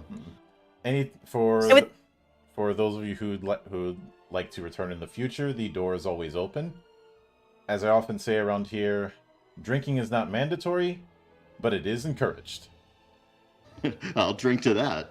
And, of course, a sincere thanks goes out to everyone who took the time out of their schedule to come onto the show and enjoy the madness. And there'll be plenty more where that came from, as there always is here, on the open bar of the internet. And of course, for those of you watching on Twitch, stand by for the raid. I haven't checked the list, but we will be raiding during the end. But until then, on behalf of the good brothers present and not present, my name is Mildra. I am your gaming monk. Stay fucking frosty, everybody.